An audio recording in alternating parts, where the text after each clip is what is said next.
Chapter 1. It was raining heavily in the capital, and even the afternoon sun was obscured by dark clouds, as if someone had offended the heavens. In the Pei Manor's woodshed, Yun Ruoyan was curled up in the middle of a messy fire, her green robe mixed with the ash and weeds in the woodshed. The tightly locked wooden door was opened, revealing a rare sliver of light in the dark room. But the person on the floor didn't move at all. Pei Zio walked in, covering his nose in disgust at the damp and cold smell of the woodshed. He walked over to the figure on the floor and kicked her waist. This kick was truly painful and he didn't hold back at all. The tears on Yun Ruoyan's face hadn't dried yet, and all she could do was squint her eyes and stare fixedly at the man in luxurious robes. He was still as handsome and gentle as ever, but the mocking smile on his lips made her feel as if she were in an ice house. This was the man she'd once loved the most. Just a few days ago the two of them had been husband and wife. The man who'd once given her a sliver of light in the endless darkness had now pushed her into the abyss of darkness with his own hands. "It's been a few days since we last met, sister. How have you been?" Yun Ruoyan looked toward the source of the voice and saw a face she couldn't be more familiar with. Yi Qianying. Yun Ruoyan would never have thought that the seemingly harmless Yi Qianying would be with her husband. After all, she was her cousin. Pei Zio waved his hand, ordering a servant to pick Yun Ruoyan up. Her frail body was roughly pulled up and she knelt in front of Pei Zio. Yi Qianying walked over with a bowl of medicine. "Sister, today's the day the Yun and Lin families will be executed. Aren't you going to take a look?" Yun Ruoyan's gaze shifted and she raised her head, her tears still wet. What did you say? So you didn't know?" Yi Qianying covered her mouth and laughed, then pretended to be angry as she shoved Pei Zio. "Zio, no matter what, I'm still a member of the Yun and Lin families. Why didn't you tell me?" Pei Zio smiled dotingly, his eyes filled with boundless gentleness, a love that Yun Ruoyan didn't even dare to imagine. But now she couldn't care less about her husband's betrayal. "Yi Qianying, what did you just say? What happened to the Yun and Lin clans?" On the day that she had been locked in the woodshed, she had only known that the Yun family was in chaos. She had never imagined that it would be so serious that the entire family would be executed. Yi Qianying raised her eyebrows and smiled shyly. "So sister still cares about the Yun and Lin families. Previously, when you broke off relations with the Lin family because of Zio, I thought you'd forgotten about them. His Majesty has already decreed that the traitorous Yun clan and Lin clan will be executed today at noon. How was it? Does big sister like little sister's gift to big sister?" "What?" Yun Ruoyan's gaze froze as she stared at the woman in front of her. Instantly she felt a chill in her heart. It wasn't that she hadn't wondered why the Yun family had fallen to such a state overnight, but she hadn't dared to link it to these two people. Yun Ruoyan gritted her teeth, her eyes red and tears began to flow. She glared at Yi Qianying and roared, "Yi Qianying, you're so vicious. The Yun family treats you like their own daughter and I treat you like my own sister. Why would you do this?" Yun Ruoyan's voice was filled with tears of blood, but Yi Qianying smiled charmingly. Her slender fingers twirled around a stray strand of hair by her temples as she spoke almost sympathetically. "Sister, so you really didn't see through it all." "That's right. A vulgar and ugly person like elder sister would probably still be wholeheartedly focused on her husband. Sister, why didn't you think about it? Why would Zio be interested in an ugly girl like you? What Madam of the Pei Manor? Zio wouldn't even bring you out with him, so you're not worthy." Ugly girl. Was that really the case? No wonder Pei Zio had never been willing to share a room with her. But she wasn't the kind of person who would force herself onto someone. If Pei Zio had said that he didn't love her, she wouldn't have married into the Pei Manor.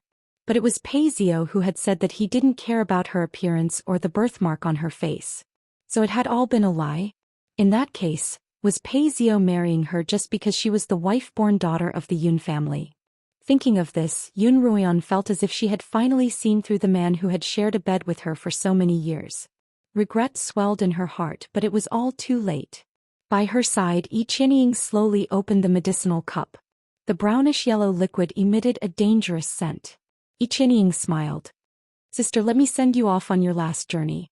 Don't worry, I'll take care of the Yun family's business and your husband for you." Seeing the medicinal cup, Yun Ruoyan understood what was going on and she turned to look at Pei Zio. But all she saw was a pair of cold eyes and a face full of indifference. "Qianying, why waste your breath on her? Just force the medicine down her throat. A cold voice rang out. Pei Zhou looked away in disgust, not even willing to meet her gaze. Pei Zhou, I want to hear you tell me why you're doing this. Why are you treating me like this? Yun Ruoyan shouted. Pei Zhou laughed coldly and lifted Yun Ruoyan's chin, as if he were going to crush it in the next second. He said word by word, why?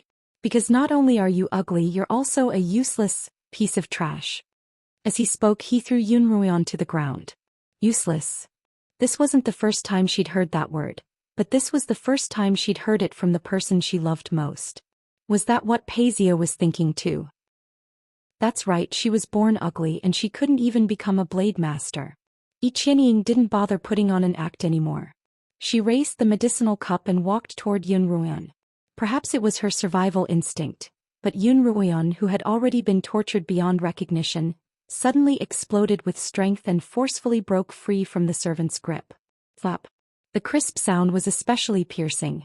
Xianxia clutched at her cheek in shock. Yun Ruoyan had hit her? The ugliest girl in the Li Kingdom had actually dared to hit her. What right did she have? The next second, Pei Zhou rushed forward and slapped Yun Ruoyan hard across the face. Slut. Are you crazy? Pei Zhou was so strong that Yun Ruoyan immediately tasted a metallic taste in her mouth, and a bright redness seeped out from the corner of her mouth. Then Pei Zhou snatched the bowl from Xianxia's hands, pinched Yun Ruoyan's chin, and poured the medicine down her throat. Pei Zhou. Yun Ruoyan choked on the medicine, raised her head and gritted her teeth. Pei Zhou. I won't let you off. There's a next life. I'll make you pay for this with your blood. Yun Ruoyan's eyes widened and her scarlet eyes burned with fury. Her venomous gaze made Pei Zhou's hair stand on end, and he even had the urge to run away. As soon as Yun Ruoyan finished speaking, she felt her chest tighten, and a gush of blood gushed out of her throat. Fresh blood splattered on the ground, a particularly bright red. Pei Zhou composed himself. He really didn't want to see this disgusting woman again, and he didn't want to look at her venomous eyes again. He quickly turned around and ordered, "You guys throw her out. Don't let her die in the Pei Manor, she's filthy." Xianxia looked at Yun Ruoyan being carried out and smiled coldly. Retribution? I'm looking forward to it. Unfortunately, that useless Yun Ruoyan won't be able to see it in this lifetime. Chapter 2. It was still raining and Yun Ruoyan had been thrown onto the streets by the servants of the Pei Manor, as if she were a dead dog. On the streets, a few people were still discussing the matter of the Yun and Lin families being beheaded today. When they saw someone being thrown out of the Pei residence, they only thought that it was a servant girl who had committed a mistake and was not wanted by the Pei residence. No one thought that she was the mistress of the Pei residence or the young miss of the Yun family. The rain soaked Yun Ruoyan's body. Before marrying into the Pei Manor, she had quarreled with her maternal grandmother because of Pei Zhou. Now it seemed that she had really been blind. Grandmother. She was the only person in the world who truly treated her well. No matter what, she had to see her one last time. Even if it was just to say sorry. After being tortured for so long and after being poisoned, she couldn't stand up on her own. After a few unsuccessful attempts, she could only crawl on the ground, using her arm's strength to crawl forward bit by bit. The rainwater was mixed with tears and blood, leaving hideous marks on the long street. The Meridian Gate was right in front of her. But before she could reach it, she heard a voice say, "It's time." No. Yun Ruoyan stretched out her hands in the direction of the Meridian Gate and screamed at the top of her lungs, but her voice was completely drowned out by the sound of the rain. By the time Yun Ruoyan reacted, all she could see was the blood that had spread through the rain. The blood had spread along the rain to Yun Ruoyan's skirt, and the entire scene of the execution grounds had become hideous and frightening. A line of bloody tears fell from the corner of her eyes. Was this the final outcome? In the end, she hadn't even been able to see her family for the last time. As she thought of this, Yun Ruoyan's heart skipped a beat. Her chaotic breathing reversed and the blood in her throat gushed out. The taste of blood filled her nose and mouth. Finally, Yun Ruoyan couldn't hold it in any longer. She lay down in the rain and wailed. Her heart-wrenching cries seemed to be conveying all the grievances she had suffered over the past few years to the heavens. The Yun clan and Lin clan, which had once enjoyed a period of glory and splendor, actually ended up with their families destroyed and their heads separated from their bodies. And all of this, because she, Yunruoyan, had been deceived by vile people. She hated herself for not knowing the truth. She hated herself for being so naive. He hated the people who had harmed the Yun and Lin families to such an extent. She swore that if there was a next life she would never allow herself to be trampled upon like this. She would never forgive those who had harmed her to this extent. An umbrella opened above Yunruoyan's head.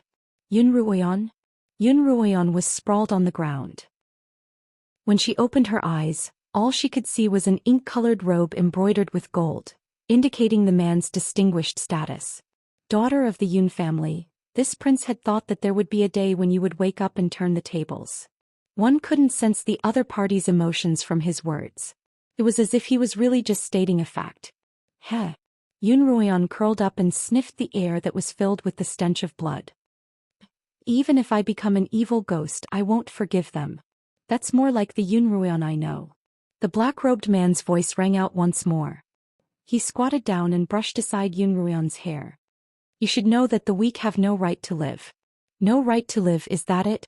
The corners of Yunruoyan's lips curled up in a smile. The surrounding coldness grew even colder, almost freezing her breath. If she could do it all over again, she definitely wouldn't let this happen again. After a long while, the man didn't hear a reply.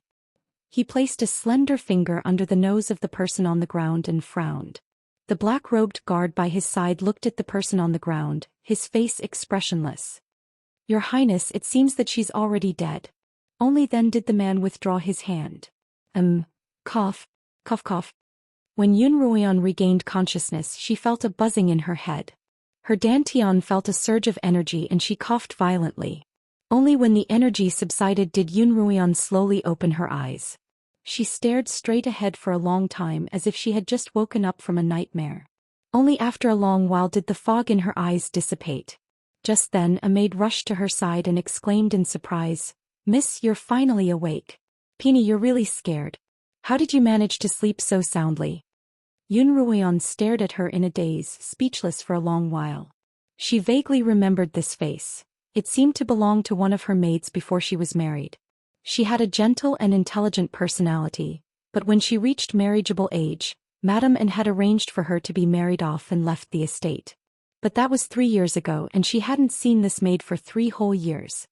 Peony? Yunruoyan asked tentatively. Peony hurriedly replied, "Miss, I'm here." Yunruoyan froze. What was going on? She remembered being fed poison by Paizio, and the bloody scene of the Yun and Lin families being executed. She remembered collapsing in the rain, and then losing consciousness. She should be dead. Peony shouldn't have appeared in front of her. Unless he was reincarnated. Miss, what's wrong? Seeing Yunruoyan's silence, Peony glanced suspiciously at her mistress. Miss, if we don't go to the old madam's now, we'll be late. Yunruoyan's mind was in a daze. She tossed aside her blankets and sat up. Peony, my head hurts. Tell me what happened. Miss, you slept until the sun was high up in the sky. No wonder you have a headache. Peony helped Yunruoyan up. The old madam just sent word that the jade ornament bestowed by the Empress Dowager a few days ago has gone missing, and she's summoning everyone to go over. We can't delay any longer. Yunruoyan paused. Grandmother, the Empress Dowager, the jade ornament gone missing.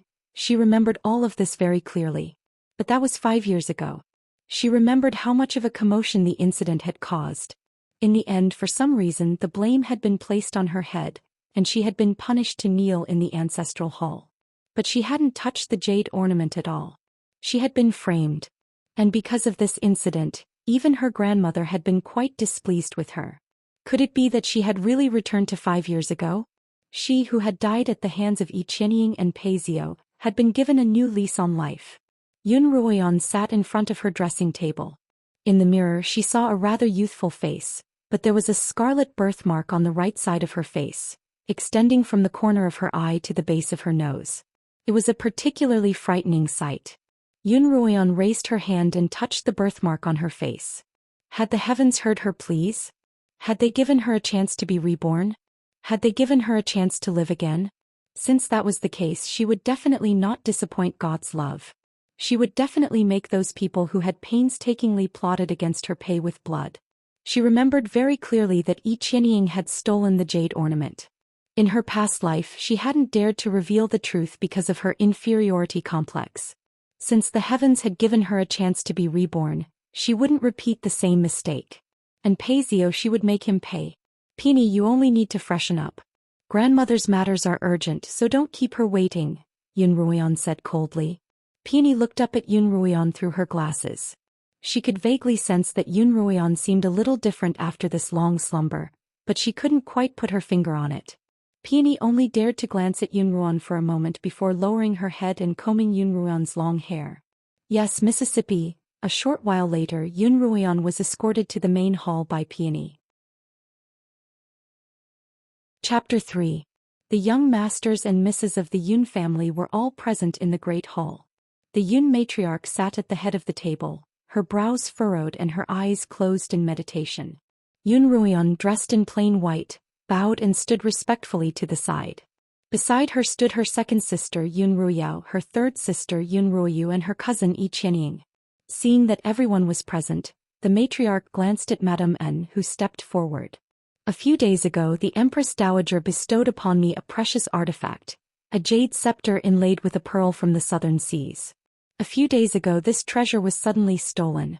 Who took it? You'd better come forward now or you'll be in deep trouble if anyone finds out. Yun Ruian stood ramrod straight, glancing at Yi Qianying from the corner of her eyes.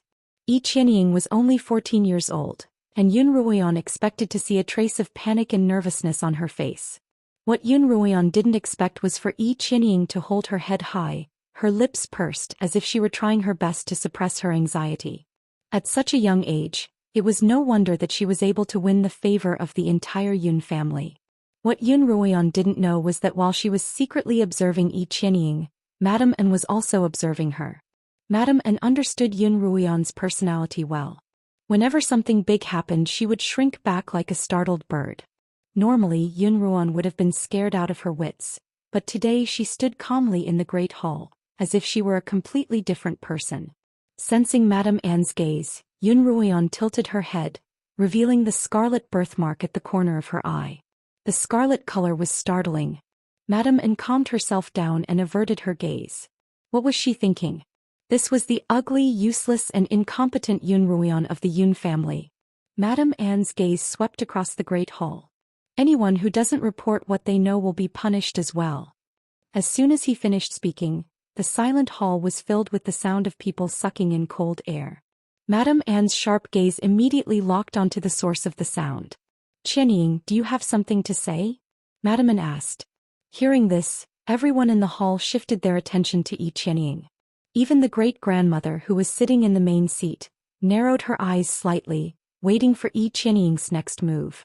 Yi Qianying's eyes were filled with panic as she fell to her knees. Grandmother Aunt. Qianying doesn't dare to say. It was obvious that Yi Qianying knew something. How could Madame Anne let go of this opportunity to establish her authority and improve her grandmother's favor? Raising her voice she said, Speak your mind. As long as I'm here I'll give you justice. Yun Ruoyu, who had always been straightforward, also interjected. That's right, Qianying. With grandmother and the others around, you don't have to be afraid. Qianying really wouldn't dare. Yi Qianying was kneeling on the ground, her tone somewhat aggrieved, but she didn't forget to glance at Yun Ruian from time to time. Anyone with a discerning eye would understand what this meant. Madame Anne glanced at Yun Ruian, surprised to find that the good-for-nothing of the Yun family hadn't been frightened out of her wits. In fact, she seemed even more arrogant than before. The Yun matriarch frowned as she looked at Yi Qianying on the ground. Only when she saw Yun Ruian's calm expression did her expression soften. The hall was silent. No one spoke, as if they had dug a pit and were waiting for their prey to jump in. In fact, in her past life, Yun Ruian had indeed done so. Yi Qianying had been eloquent and Madame Anne had pressed on. How could Yun Ruian have been a match for them?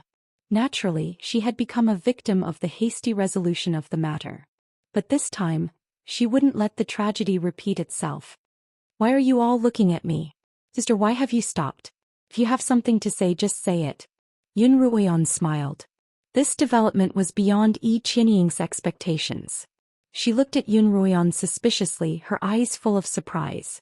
Yun Ruian's expression was one of aloofness that she had never seen before, and her aura was so oppressive that Xianxia found it hard to breathe. She could only brace herself and say, "I saw Sister Ruan steal the jade ornament."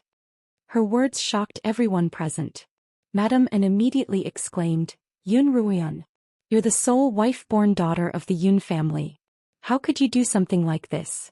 Moreover, this jade ornament was bestowed upon you by the Empress Dowager. What right do you have to steal it?" Yun Ruyu also joined in. "Sister, are you afraid of being poor? Aren't you afraid of being laughed at for stealing from your own family?" Yun Ruyao's eyes darted around as she chimed in. "Sister, I know you don't usually receive any gifts, not even gold or jade. But if you really want it, we can give it to you. Why steal it?" Madame An gave Yun Ruyao a look of approval before sighing and turning to Yun Ruyan. "How could you do something like this? Hurry up and apologize to grandmother.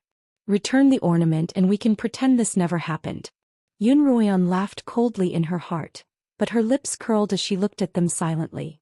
Seeing that Yun Ruyan hadn't moved, Madame An began to panic.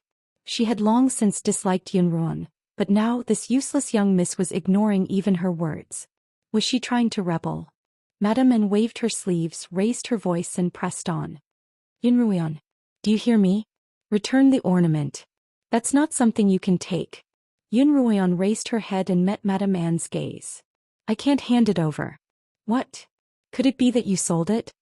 Madame An raised an eyebrow as she rebuked sternly. "Sure. How could the Yun family have an unfilial daughter like you?" Yun Ruyan raised her voice. "How can I return something I've never taken, second madam?" The Yun matriarch, who had been frowning and resting, opened her eyes for the second time, her gaze still on Yun Ruyan. Yun Ruyan walked to the center of the hall. "Second madam, I've never admitted to taking the ornament. How can you conclude that I took it from my cousin's side of the story? If it wasn't you then..." Madame An wanted to continue accusing Yun Ruyan, but when she met Yun Ruyan's resolute gaze, she felt a little guilty and hurriedly tossed the topic to Xianxia. "Xianxia, tell me, when did you see her take it? Tell me everything clearly." Xianxia's eyes flashed. She had thought that Yun Ruyan would have to dig a hole for herself, but she hadn't expected that she would be the one to be blamed for it. She could only brace herself and say, "Yes. Last night when I went out for a walk, I saw a figure run out of the Yun matriarch's room. That person ran so fast that she bumped into me, and only then did I realize that it was Sister Ruyan. At the time she was hugging a jade ornament." Yun Ruyan smiled coldly. In reality, it was clearly Yun Ruyan who had accidentally seen Xianxia steal the ornament. Now that Xianxia had swapped their identities, she was trying to pin the crime of theft on Yun Ruyan. Chapter 4. Yun Ruyan ignored her and turned to her grandmother. "I'm innocent.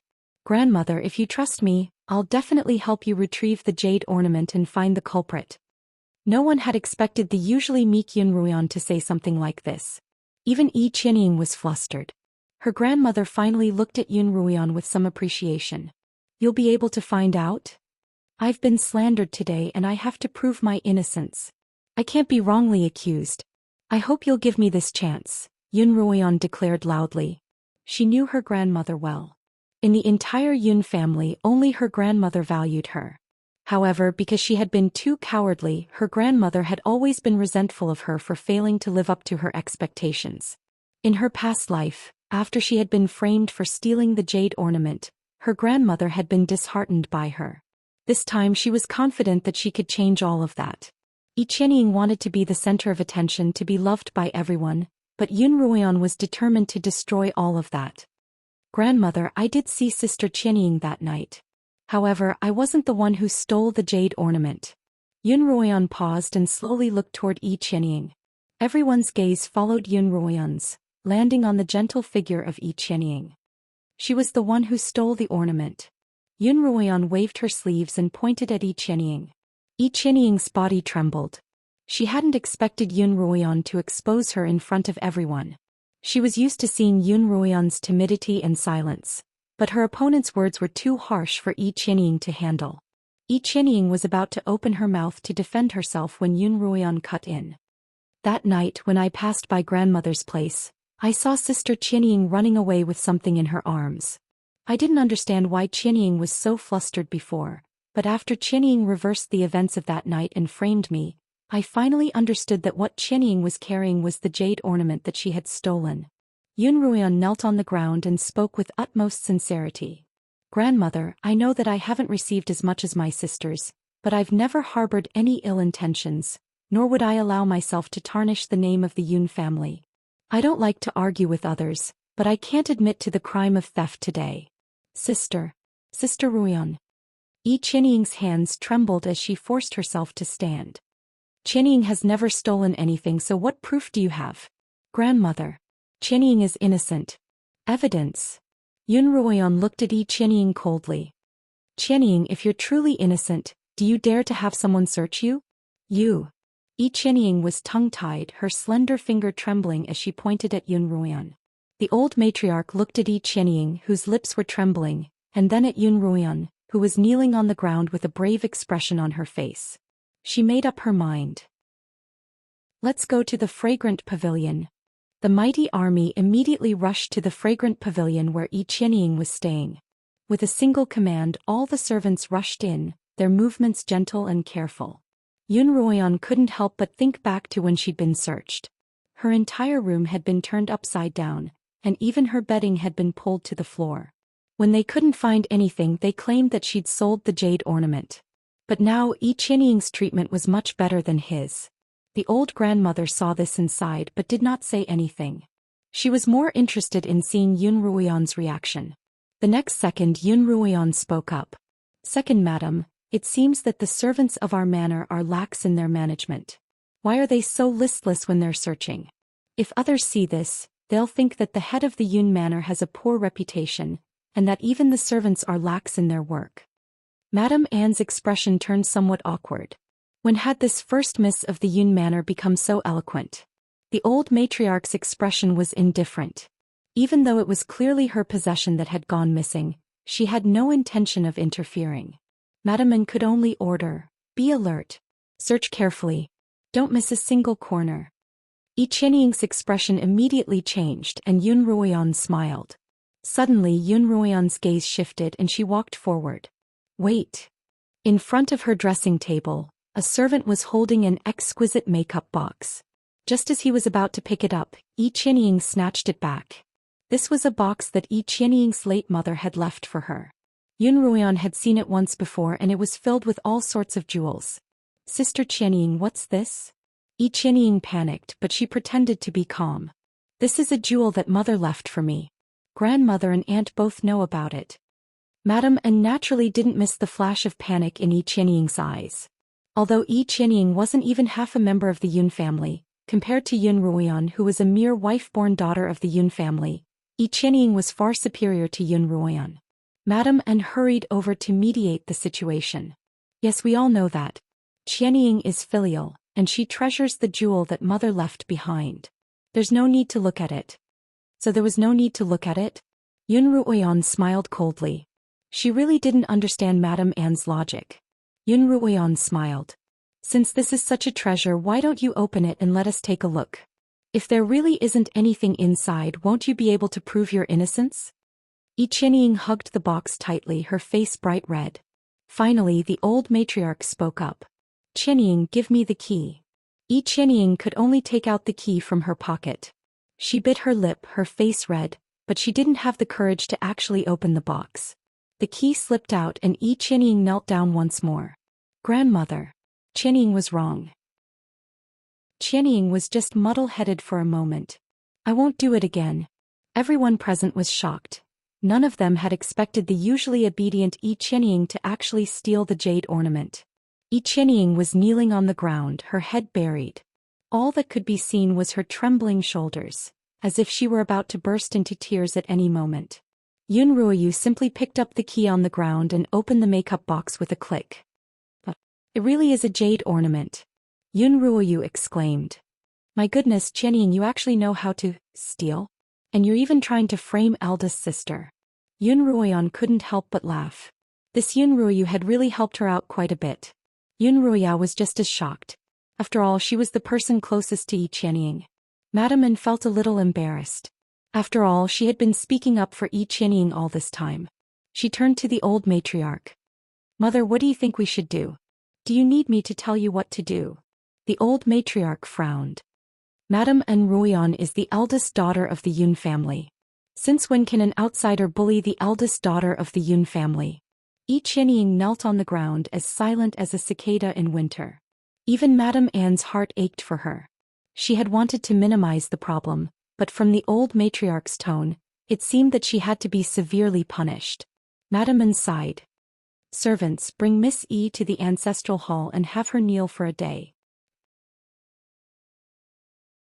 Chapter 5. The nights in the Yun manor were unbearably long. Yun Ruoyan had so many questions that she wanted answers to that she didn't even eat dinner. Instead, she lay by the window thinking about the details of her past life. Miss, what are you thinking about?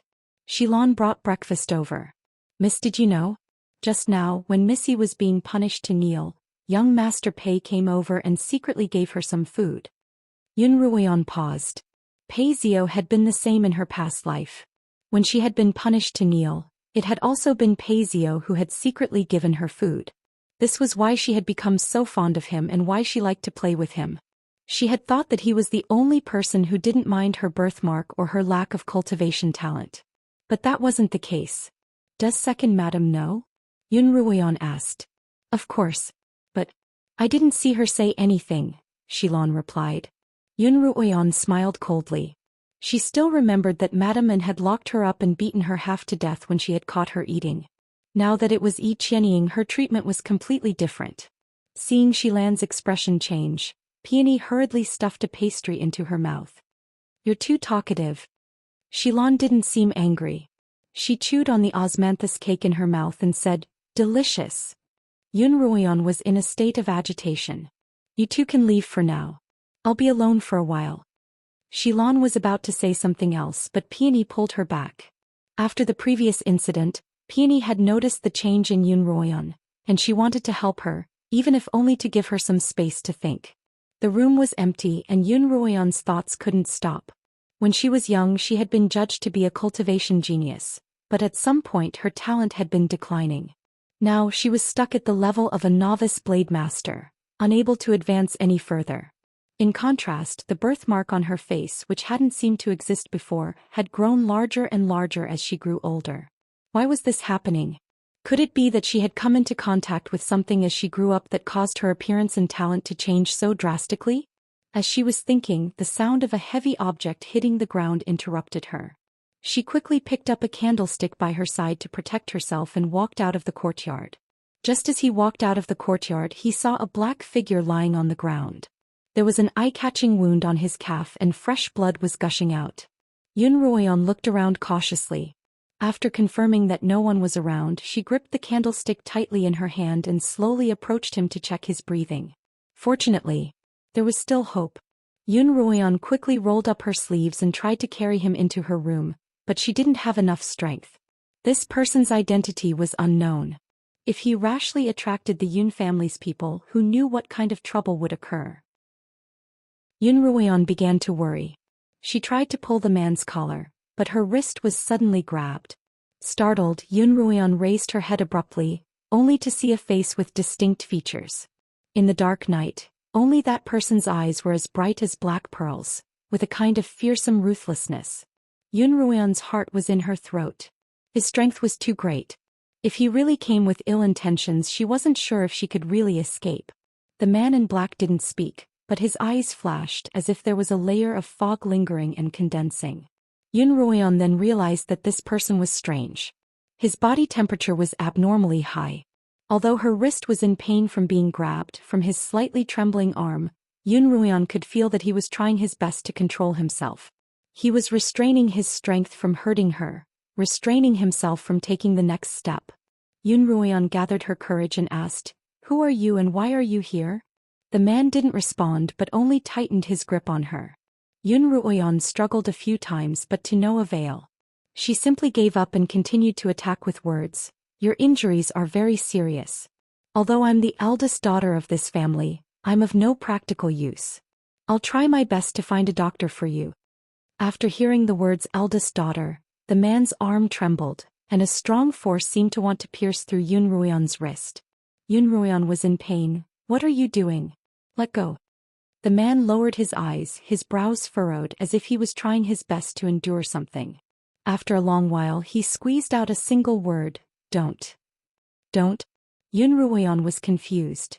Don't call a doctor. Before he could finish speaking, Yun Ruoyan's small lips were pressed against a scorching hot one. Yun Ruoyan's eyes widened. She had been kissed by someone. Almost subconsciously, Yun Ruoyan's palm struck out at the man's chest, but she was stopped midway by the man's grip. In a panic, Yun Ruoyan kicked the man's bleeding calf. The man let go in pain, but instead of getting angry he smiled. It's really you. What do you mean it's really you? Yun Ruoyan felt that the tone of his voice was somewhat familiar, but she couldn't recall who it was. Help me treat my injuries. It was a commanding tone. Yun Ruoyan wasn't happy. It was this man who had suddenly barged into the Yun manor, and she could have found a servant to throw him out at any time, leaving him to fend for himself. What right did he have to order her around? Seeing Yun Ruoyan's displeasure, the man raised his hand and locked it around Yun Ruoyan's neck. You have to save me. I can kill you at any time even if I'm injured. Yun Ruoyan couldn't help but frown. She didn't like being threatened, and the man's attitude made her extremely uncomfortable. She said in a joking tone, "What if you want to harm me after you've recovered? I wouldn't dare save you." The man's Adam's apple bobbed and he felt his body heat up even more. He was already trying his best to suppress the effects of the drug, but this woman just had to provoke him. Right now he wasn't just in case of wanting to harm her but always of wanting to harm her. How could Yun Ruoyan know what the man was thinking? All she saw was that his eyes were red and burning, as if he wanted to eat her alive. Yun Ruoyan, the man suddenly said Yun Ruoyan's name. Do you want to get rid of the birthmark on your face? Hearing him call out her name and mention the word birthmark, Yun Ruoyan immediately grew wary and looked at him warily. The man continued, I can think of a way to get rid of the birthmark. You save me and I'll help you. We'll benefit from each other. It had to be said that this exchange was truly tempting. Yun Ruoyan gently touched the scarlet birthmark on her cheek. Her eyes flashed, but her tone was cold. Why should I believe you? You've been poisoned. The man in black used a calm tone to come to a conclusion that left Yun Ruoyan dumbfounded.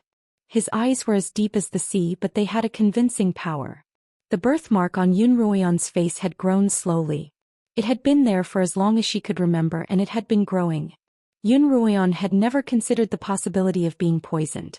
And this person had made such a deduction with just a glance. Yun Ruoyan stared at the deep eyes in the darkness. Alright, I'll help you. Chapter 6.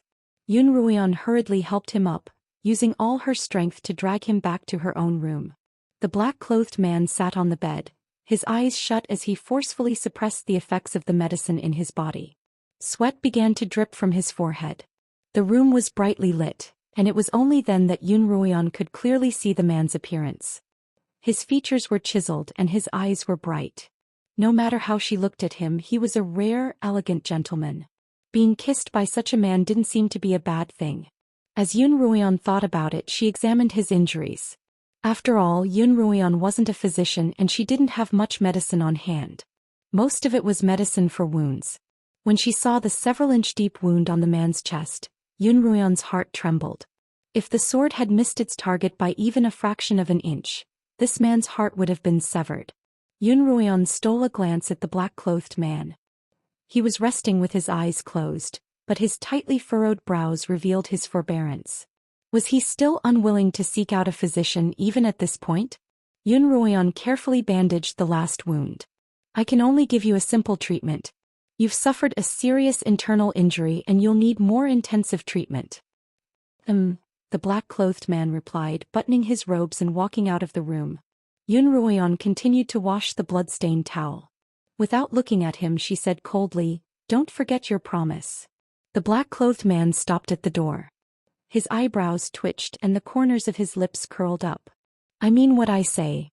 The next day, Yun Ruoyan washed up and changed into an embroidered blue satin robe. She planned to visit her cousins at her maternal grandfather's house, but someone came knocking on her door early in the morning. Yun Ruoyu had her hands on her hips as she stood in front of her room, muttering, Yun Ruoyan, come out. It's all because of you that Qianying was punished. Explain everything clearly. Yun Ruoyan didn't understand.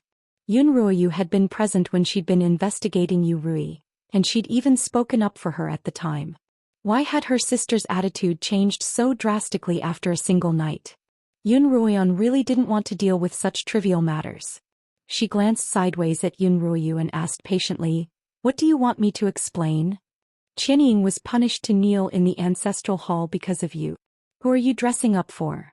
Yun Ruoyu glared at Yun Ruoyan angrily. Yun Ruoyan laughed. Qianying had been punished to kneel, but couldn't she just pack up and leave by herself? Yun Ruoyu, you were there the entire time yesterday.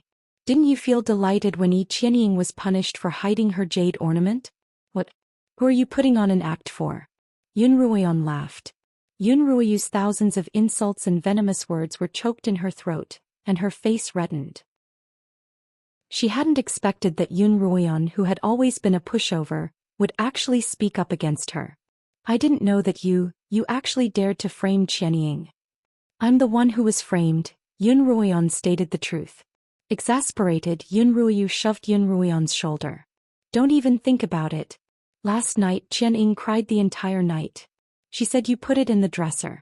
Unable to defend herself, she reluctantly admitted to the crime. Otherwise, how would you have known that the jade ornament was in the dresser? You're clearly trying to frame me. Yun Ruoyan frowned. As soon as she heard this, she understood that Qianying had obviously used her harmless appearance to put on a bitter play last night. In addition, the family had always thought that Qianying was a good girl, so when she cried and complained, it was easy to turn the truth upside down. But this Yun Ruoyu was far too easily swayed, and she had come to Yun Ruoyan's residence without a word. Yun Ruoyu glared at Yun Ruoyan. Yun Ruoyan, we treated you like an older sister, but what did you do? Why did you frame Qianying? Treat me like an older sister? Yun Ruoyan wanted to laugh even harder.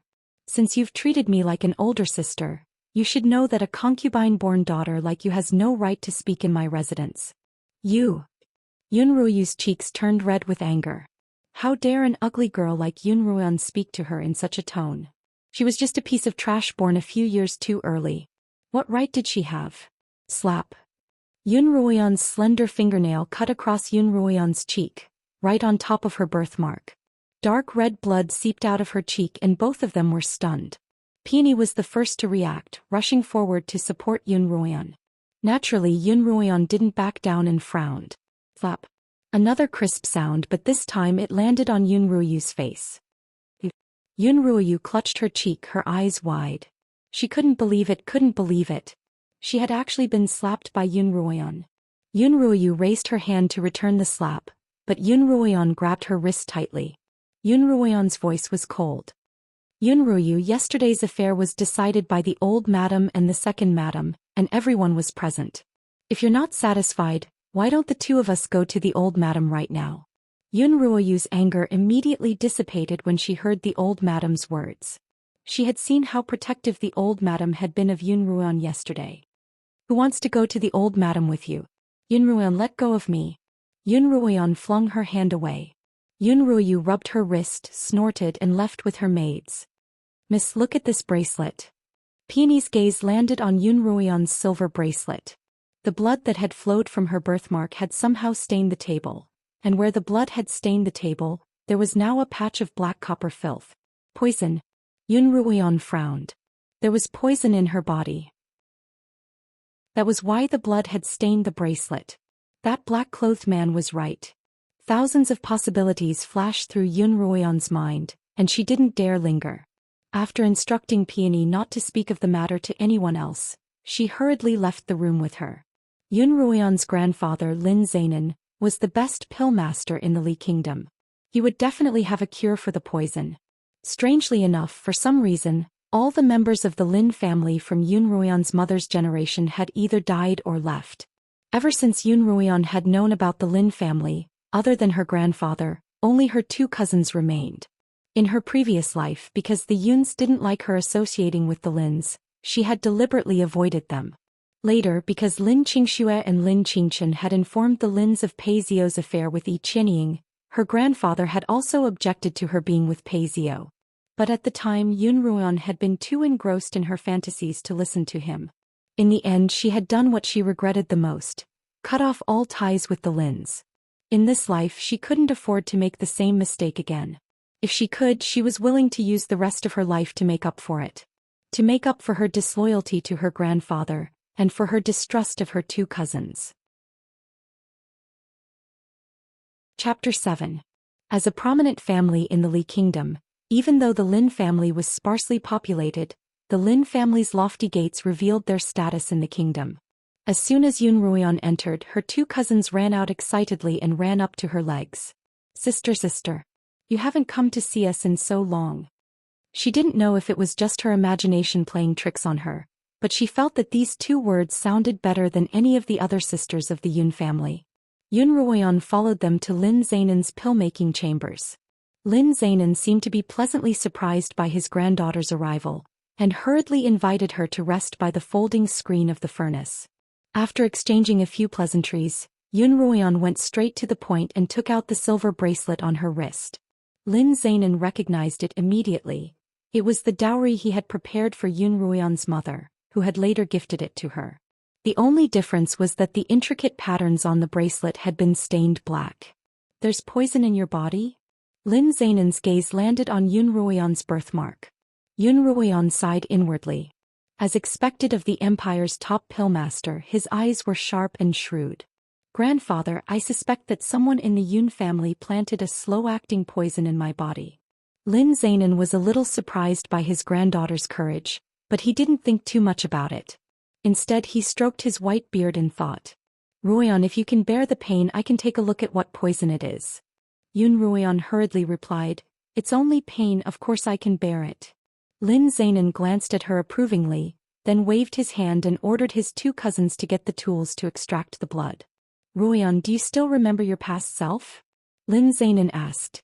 Yun Ruoyan stared at the top pillmaster on the Qinyuan continent, her thoughts drifting back to a few years ago. Back then she had been deemed a rare pillmaster, but for some reason her talent had grown weaker and weaker. Now she couldn't even break through to the third rank of a blade master. On the Qinyuan continent, even the most mediocre blade master could become a third-rank blade master. Not only that, but as Yun Ruoyan's innate talent faded, the birthmark on her face grew larger and larger. If the appearance of this birthmark was related to Yun Ruoyan's poisoning, then was it possible? "Grandfather, are you saying that this poison has limited my talent for cultivation?" Yun Ruoyan ventured a guess. Lin Zainan nodded, his heart heavy. "That's very likely. I'll spend a few more days researching and hopefully I'll be able to find a cure." Yun Ruoyan thought for a moment. "Have you heard of a similar poison before?" "It's precisely because I've never heard of it that I'm even more worried." Lin Zainan said, "I've retired for a long time. Perhaps there will be a new talent in the world of martial artists who can create medicine." "Yes. Thank you for your concern, grandfather. I have some matters to attend to at home, so I'll be taking my leave." "Go." Lin Zainan didn't urge her to stay, and he watched as she bowed and left. This time Yun Ruoyan was much more composed than before. Lin Zainan noticed this, and although he was a little confused, he was more than happy. He watched quietly as Yun Ruoyan left, then slowly closed the door. Yun Ruoyan returned to her rooms and ordered Peony to gather all the servants in the manor. The reason she'd rushed back so quickly was because she knew that, since she'd been afflicted with a slow-acting poison, it had to have been done by someone close to her. It seemed that she'd have to clean up the people in her rooms. She trusted both Peony and Xilan. Peony had always been protective of her, or Madame and wouldn't have viewed her as a thorn in her side. Although Xilan had been a bit of a thief, that was only after she'd married into the Pei Manor. Having lost her power and influence, Xilan could only rely on these little tricks to maintain the two of them's livelihoods. Although Yun Ruoyan had gathered all the servants in her rooms, there were only 4 or 5 of them. Yun Ruoyan sipped her tea, not in a hurry, as she quietly observed the movements of the servants in the manor. In the beginning, the servants were still lazily whispering to each other. Some of them were even tired of kneeling and wanted to cross the line and ask questions. However, they were stopped by Xilan's stare. As time passed, the servants of Yun Ruoyan's cottage began to feel a little guilty. When they looked up at Yun Ruoyan again, the first miss of the Yun family was still sipping her tea as if she didn't exist. For the first time, these servants felt a trace of authority from this ugly girl. Finally, she spoke up. I like peace and quiet, and my rooms are a small place, so there's no need for so many people here. If anyone wants to leave, just take 3 taels of silver from Peony and leave the manor to make a living. 3 taels. Someone in the crowd exclaimed in surprise. Yun Ruoyan glanced at him and he quickly lowered his head. For a long while no one spoke again. My rooms aren't like the residences of the other misses and madams, and I'm sure none of you are comfortable here. I'm not liked by my father, but I have no intention of changing the status quo. If you want to leave, go to Peony and get some silver. It'll be enough for you to buy a shop and live a good life. This is your only chance, and if you miss it, there won't be a next time. As soon as she finished speaking, she heard a timid voice. I'll accept it. Yun Ruoyan smiled and motioned for Peony to hand over the silver. Xilan stared at the shiny silver, and for a long time she was reluctant to take it out.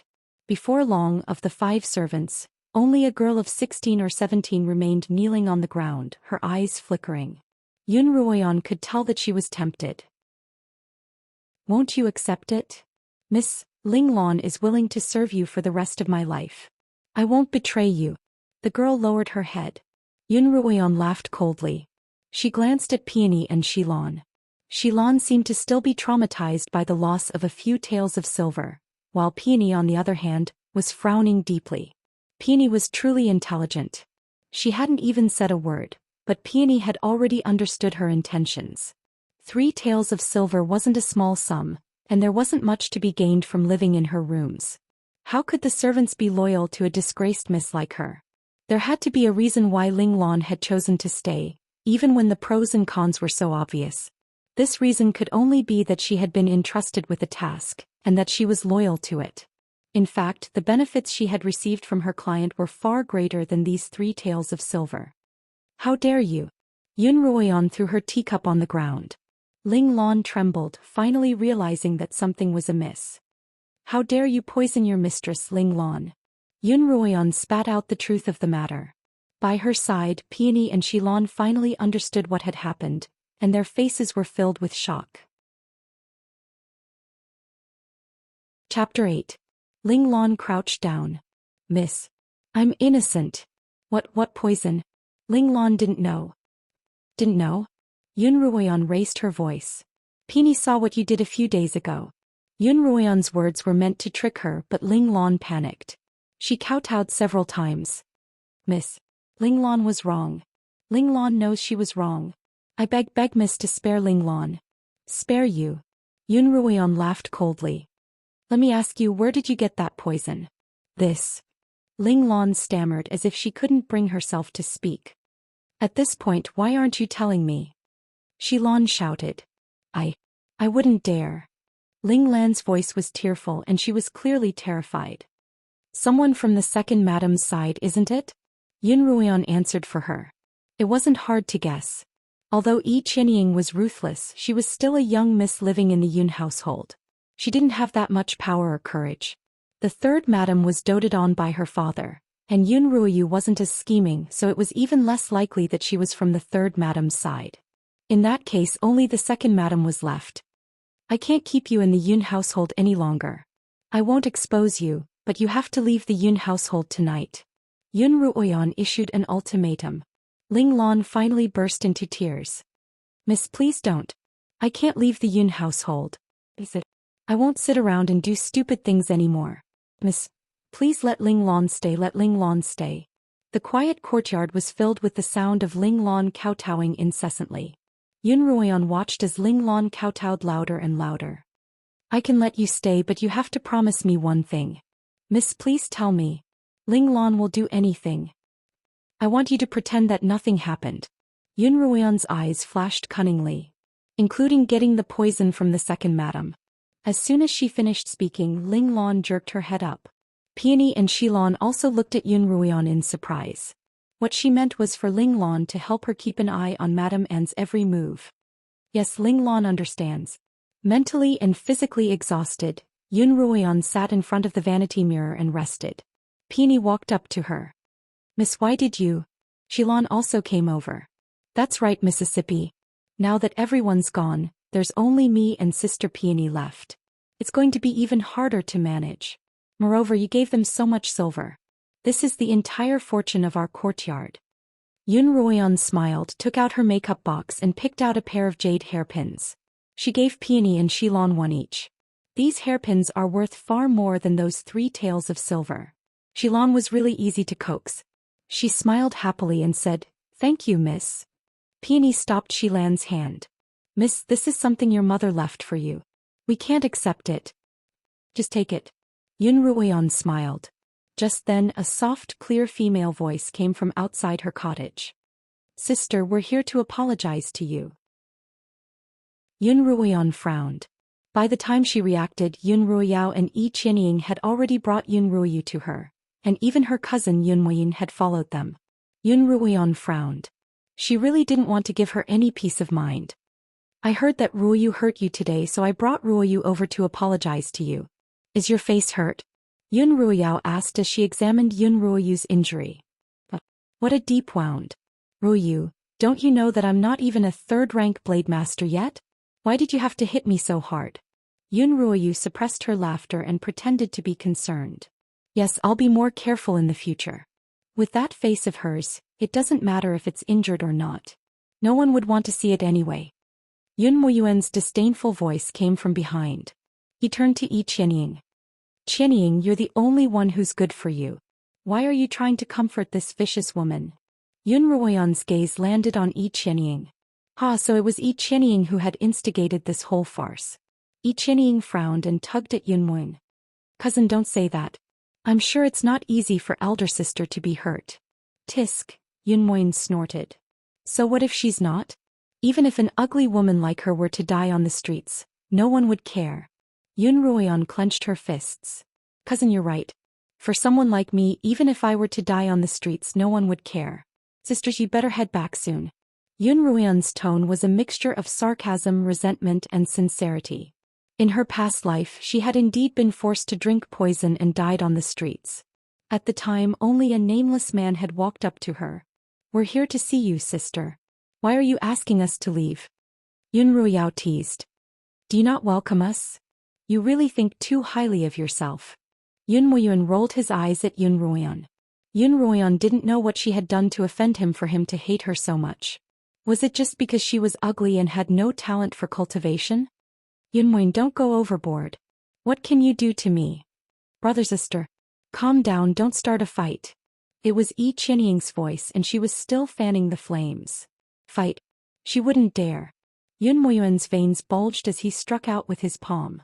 Yun Ruoyan's palm was so heavy that it struck Yun Ruoyan's shoulder and forced her back a few meters.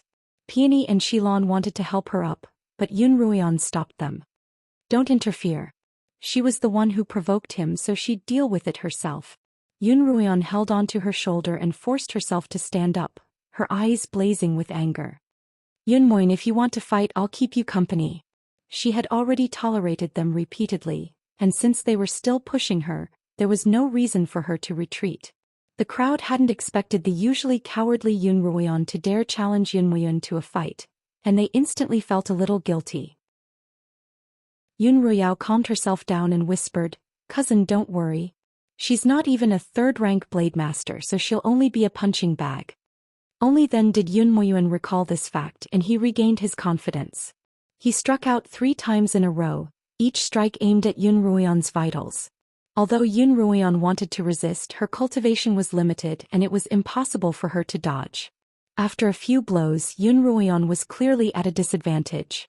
With the last blow, Yun Ruoyan was forced back 3 feet, clutching her chest and coughing violently. All right. We can't continue." Peony rushed up. Shilon was also flustered. "Our mistress can't compare to the young master. If we continue, something bad will happen. Who cares about servants like you? Frem." Yun Ruoyu's temper flared once more and she didn't even bother pretending. Yun Ruoyan knelt on the ground, a drop of blood dripping from her mouth onto the silver bracelet. Suddenly, the bracelet on her wrist glowed with a gentle light, and a steady stream of energy flowed into Yun Ruoyan's body. Yun Ruoyan couldn't explain the feeling, but she did feel much better. Chapter 9. Yun Moyin didn't care that Peony and Shilon were shielding Yun Ruoyan. Circulating his internal energy, he sent a palm strike at Yun Ruoyan. What Yunmoyun didn't expect was that, in that instant, a strong burst of internal energy blocked his palm strike. When he looked closely, he saw that Yunruoyan had somehow returned to protect the two maids, blocking Yunmoyun's palm strike all by herself. Yunmoyun was a 7th-rank blade master. How could a piece of trash like Yunruoyan possibly stand a chance against him? Yunmoyun was a little overwhelmed by the force of the blow. Was this still the ugly Yunruoyan he knew? How could he possibly lose to a piece of trash? Yunruoyan was calm and composed, the energy in her body unending. With just a little more force, Yunmoyun was already 3 feet away. Cough, cough. Yunmoyun staggered a few steps before kneeling down and coughing violently. Yunruoyan, this is impossible. How could she have so easily counterattacked?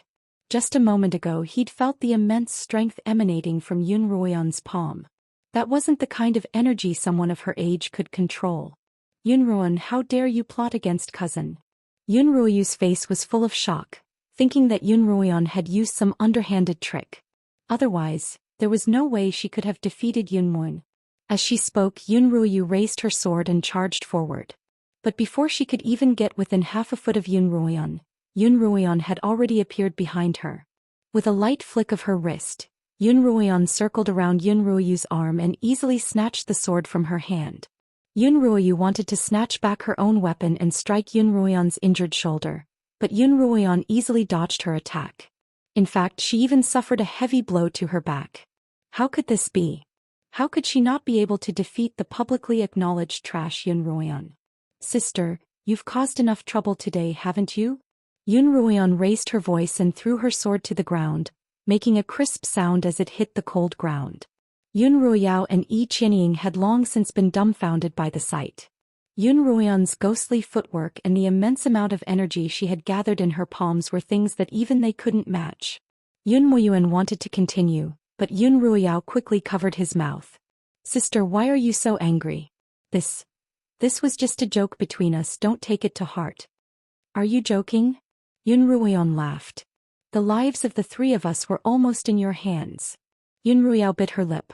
Since when had this Yunruoyan become so difficult to deal with? Even her cultivation was above the 2 of them. How hateful. It's getting late. We should have had enough of fooling around. Why don't we go back first? Yi Qianying carefully walked up to Yunruoyan and tugged on her sleeve. I wanted to apologize to you, sister, but I didn't expect to make you angry instead. It's all my fault. Yunruoyan had had enough of Yi Qianying's hypocrisy, and she calmly pulled away from her. Sister, you're right. In that case, I won't be sending you off.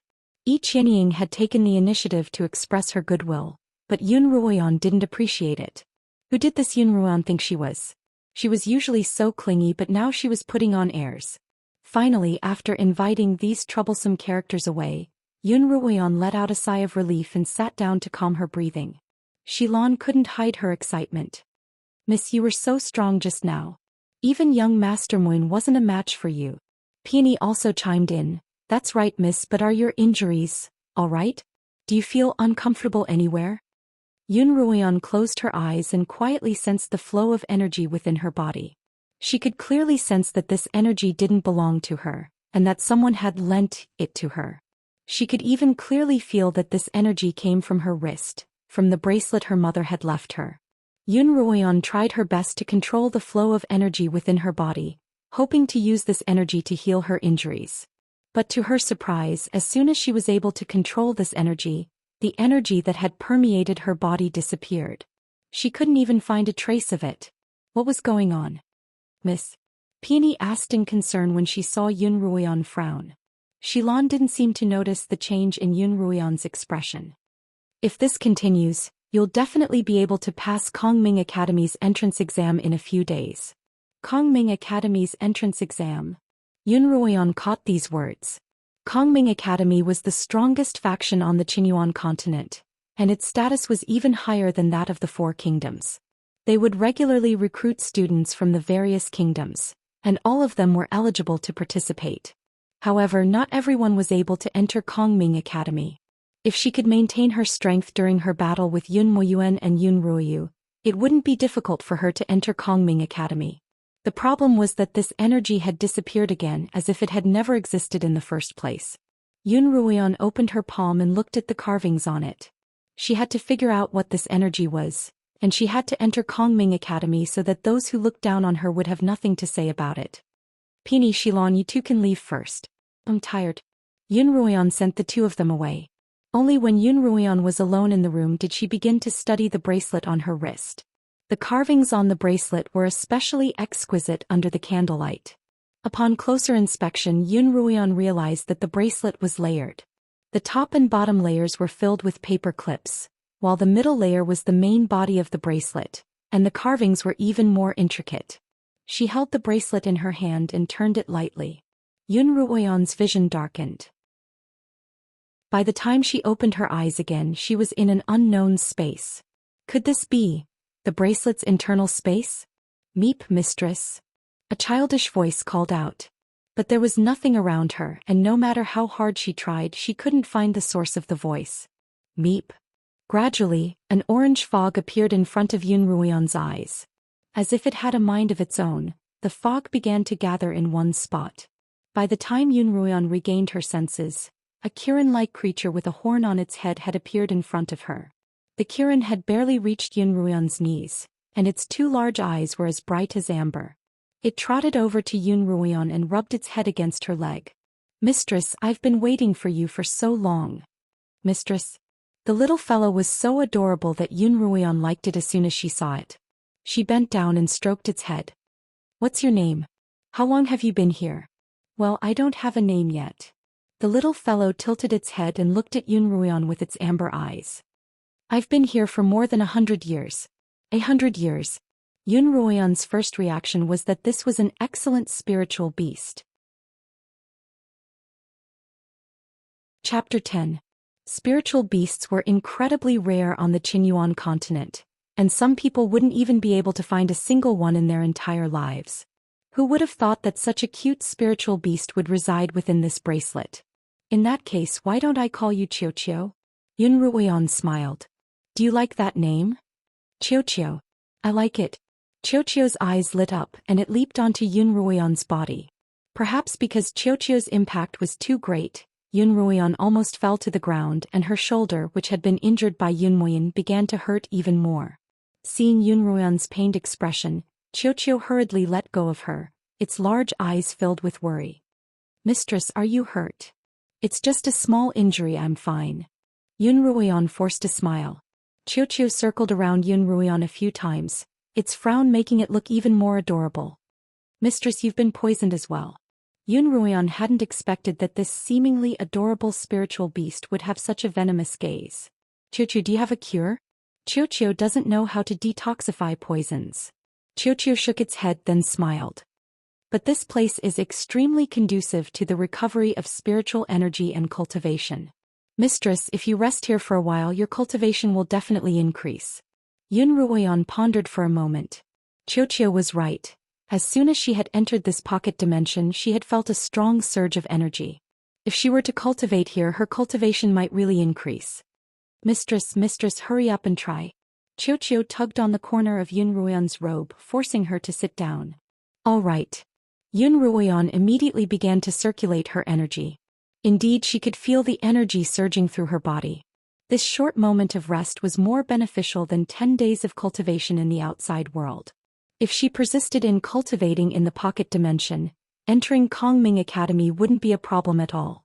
Over the next few days, Yun Ruoyan sent Peony and Xilan to tidy up the courtyard, locked herself in her room, and began cultivating under Qiu's tutelage.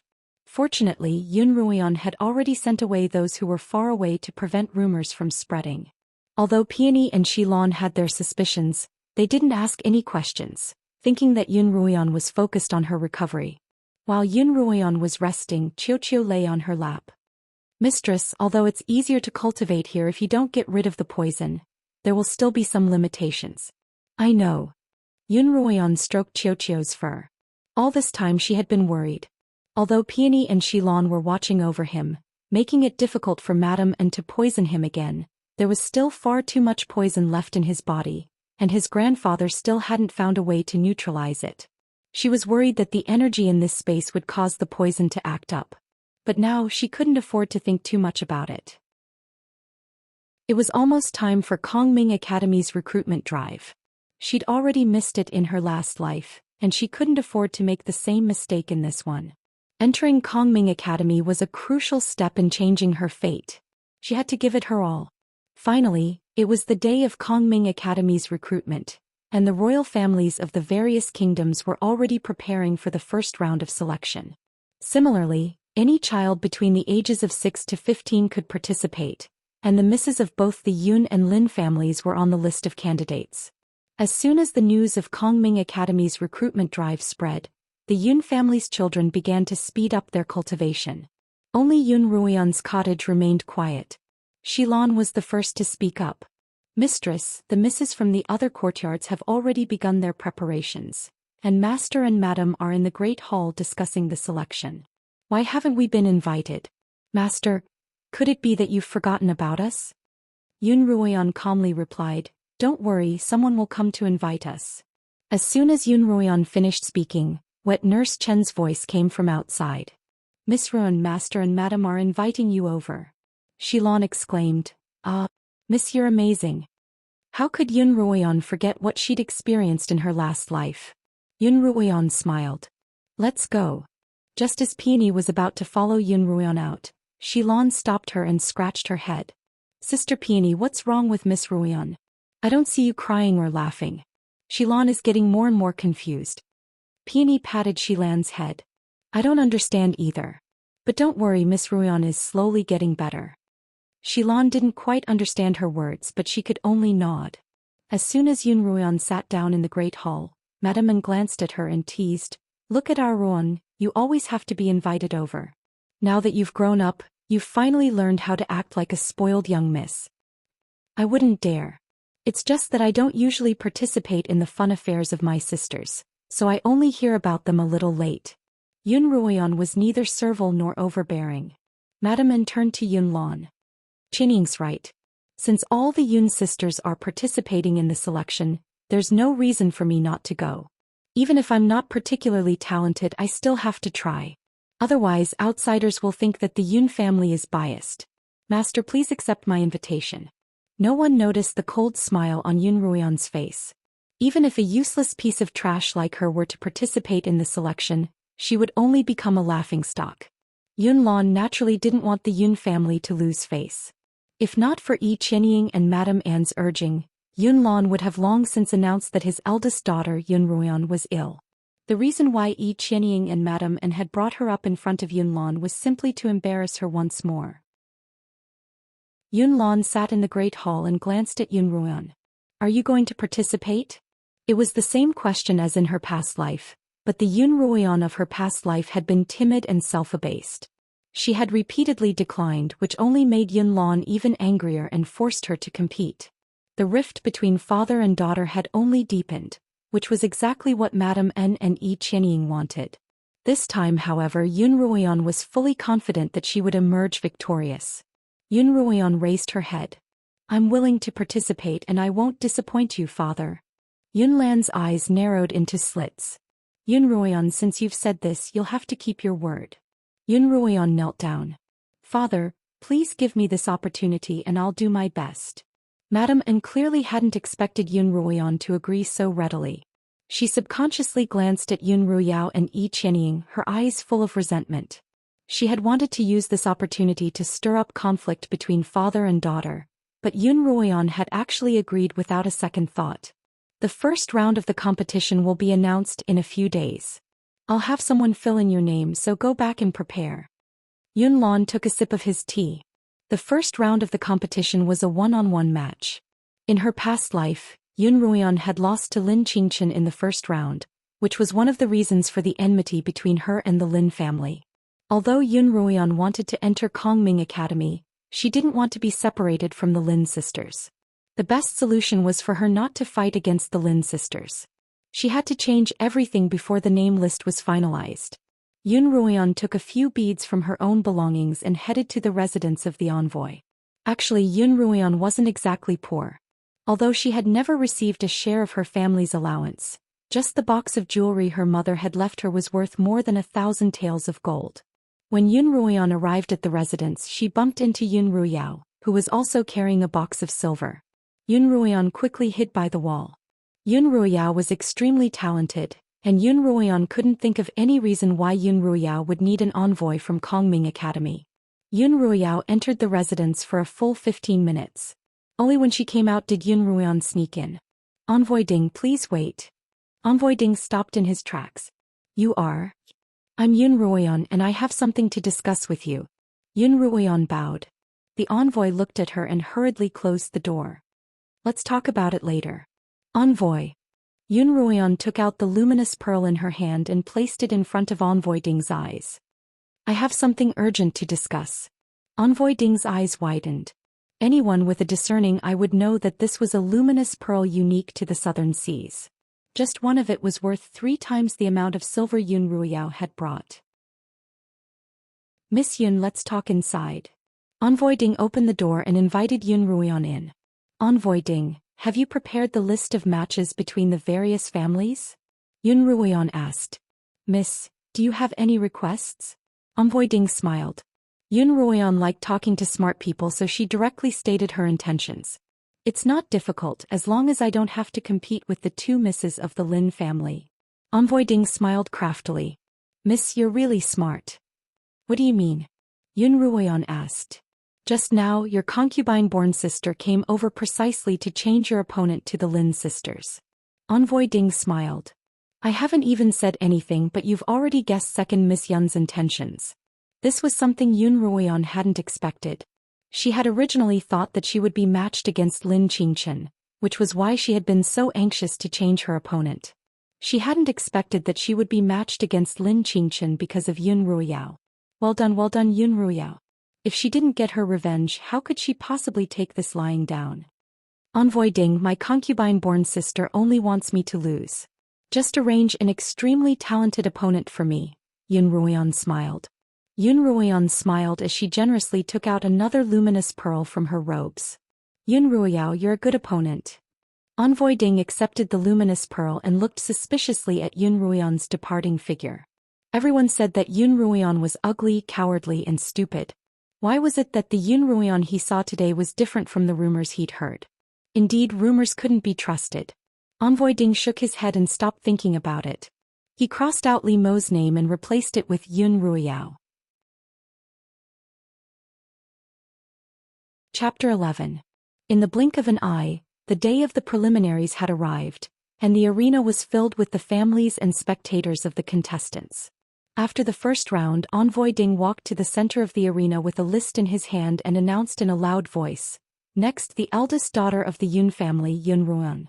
When Yun Ruoyan's name was called out, the crowd gasped in surprise and the sounds of discussion grew louder. "Did I hear that right? Yun Ruoyan? That trash from the Yun family who's not even a third-rank blade master? How's that possible? Isn't she courting death? That's right. What a disgrace. She's here to compete? How could Kongming Academy accept her?" Yun Ruoyan heard all the doubtful voices. She forced herself to stand tall and walk through the crowd step by step onto the stage. Today Yun Ruoyan was dressed in red, and compared to her usual elegant and tranquil self, she was even more seductive and beautiful. Her lips were red and her eyes were bright and clear. She was graceful and charming, and she exuded an innate sense of pride. If not for the scarlet birthmark on her cheek, no one would have believed that this was the Yun family's Yun Ruoyan, whose words were as quiet as a mosquito's buzz. The crowd began to whisper among themselves once more, but the topic of their discussion was the girl in red's extraordinary aura. Yun Ruoyao, who sat below the stage, heard all the exclamations even more vividly. Of the 3 daughters of the Yun family, Ruoyan was useless and Ruoyu was unreasonable. Clearly, she was the only daughter of the Yun family who could stand out. Since when was it Yun Ruoyan's turn to be in the limelight? Yun Ruoyao stared at Yun Ruoyan, a dangerous glint in her eyes. Yun Ruoyan wouldn't be able to bask in the limelight for much longer. As soon as the match began, Yun Ruoyan would be beaten back to her original state. After all, she had chosen Lin Qingchen, who had been gifted since she was a child. She didn't believe that after this match Yun Ruoyan would be at odds with the Lins. Silence. Envoy Ding cleared his throat and continued. The opponent is the second daughter of the Yun family, Yun Ruoyao. Yun Ruoyao, who suddenly heard her name, jumped up from her seat with a bang. Her eyes widened. What was going on? Emissary Ding had clearly lowered her volume and changed the name list. Sister, you scared me. Yun Ruoyu patted her chest. Ruoyao, what are you doing? Madam An frowned. Yun Ruoyao had never lost her composure in public before. Yun Ruoyao quickly calmed herself down and walked toward the arena. Both of them took out their respective swords and the match officially began. Sister, I think you should give up as soon as possible. You can't beat me, Yun Ruoyao said. Whether I can win or not we'll only know after we fight. Yun Ruoyan smiled. A cornered beast struggle is meaningless. Yun Ruoyan didn't get angry. Are you afraid? Scared. Why would she, Yun Ruoyao, be afraid of a piece of trash? This Yun Ruoyan was getting more and more overconfident. I'm afraid I'll injure you until you're crippled. Yun Ruoyao raised her internal energy and flew in front of Yun Ruoyan.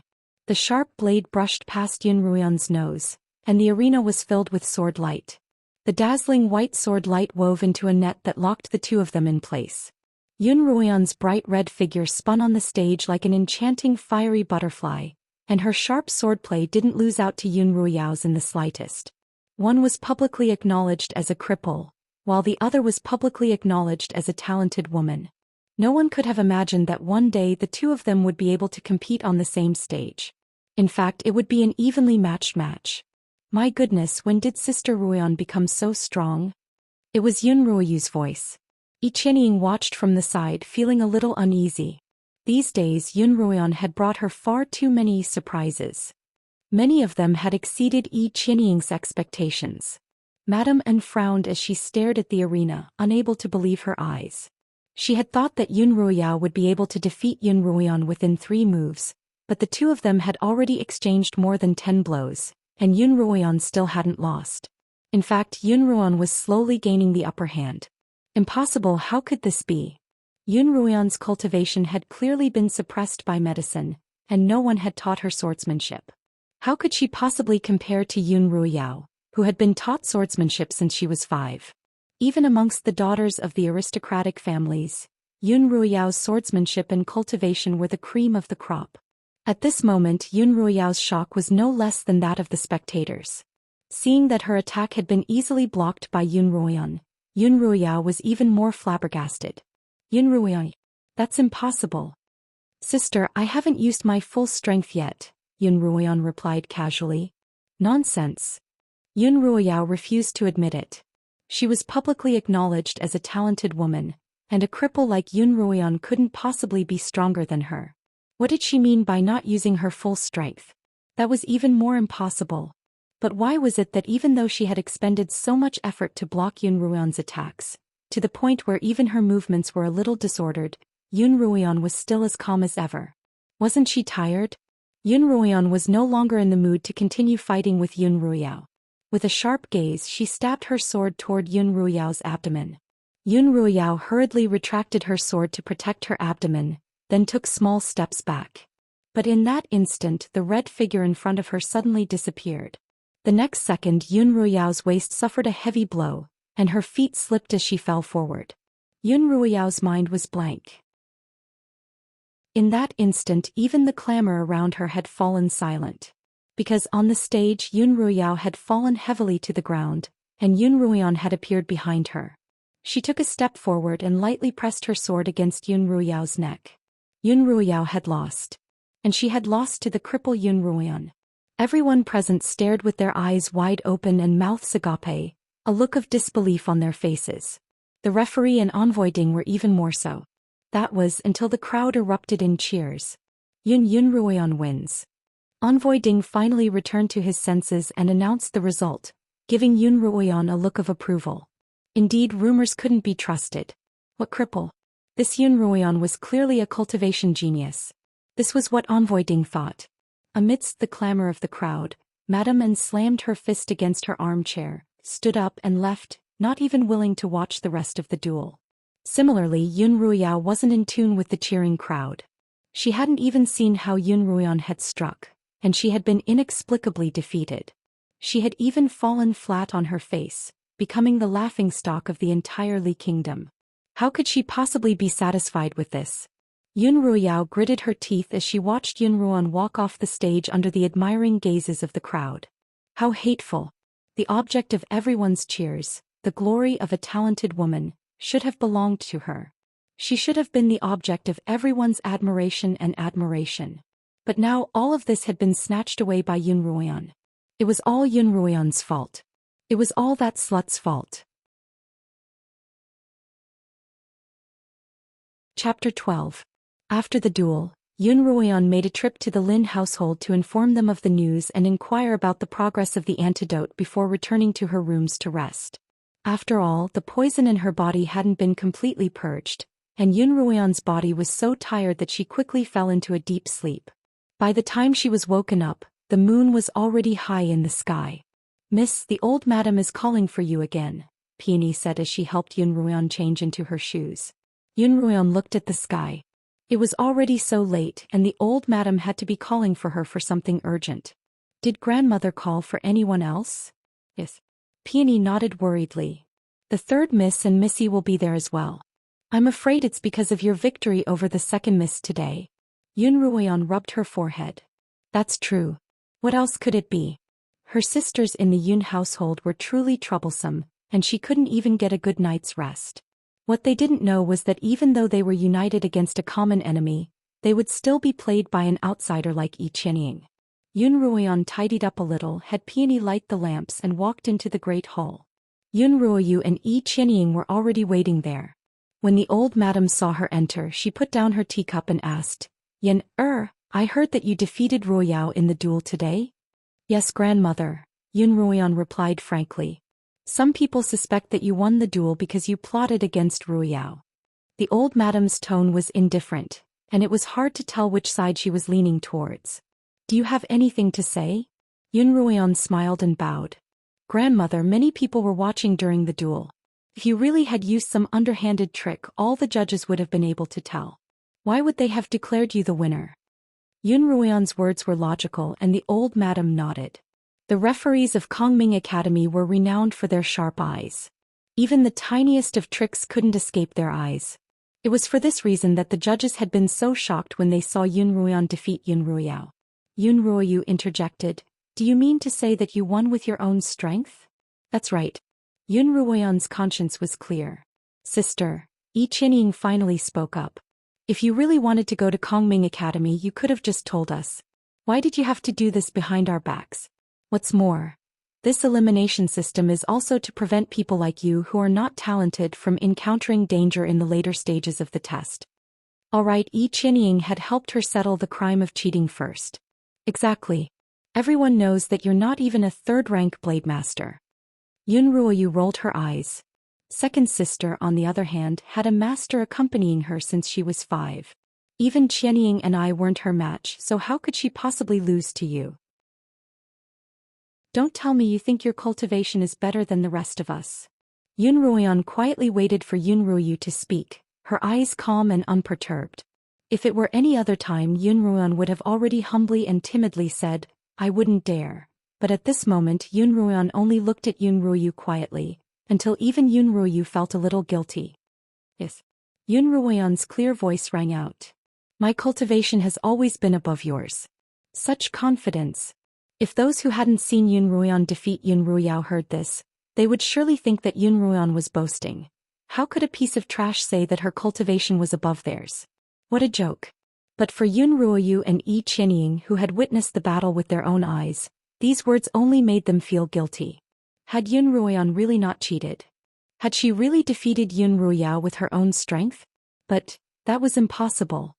"Ruoyu, you haven't forgotten how I defeated you that day, have you?" Yun Ruoyan smiled at Yun Ruoyu. Yun Ruoyu panicked. Being defeated by a piece of trash was truly humiliating.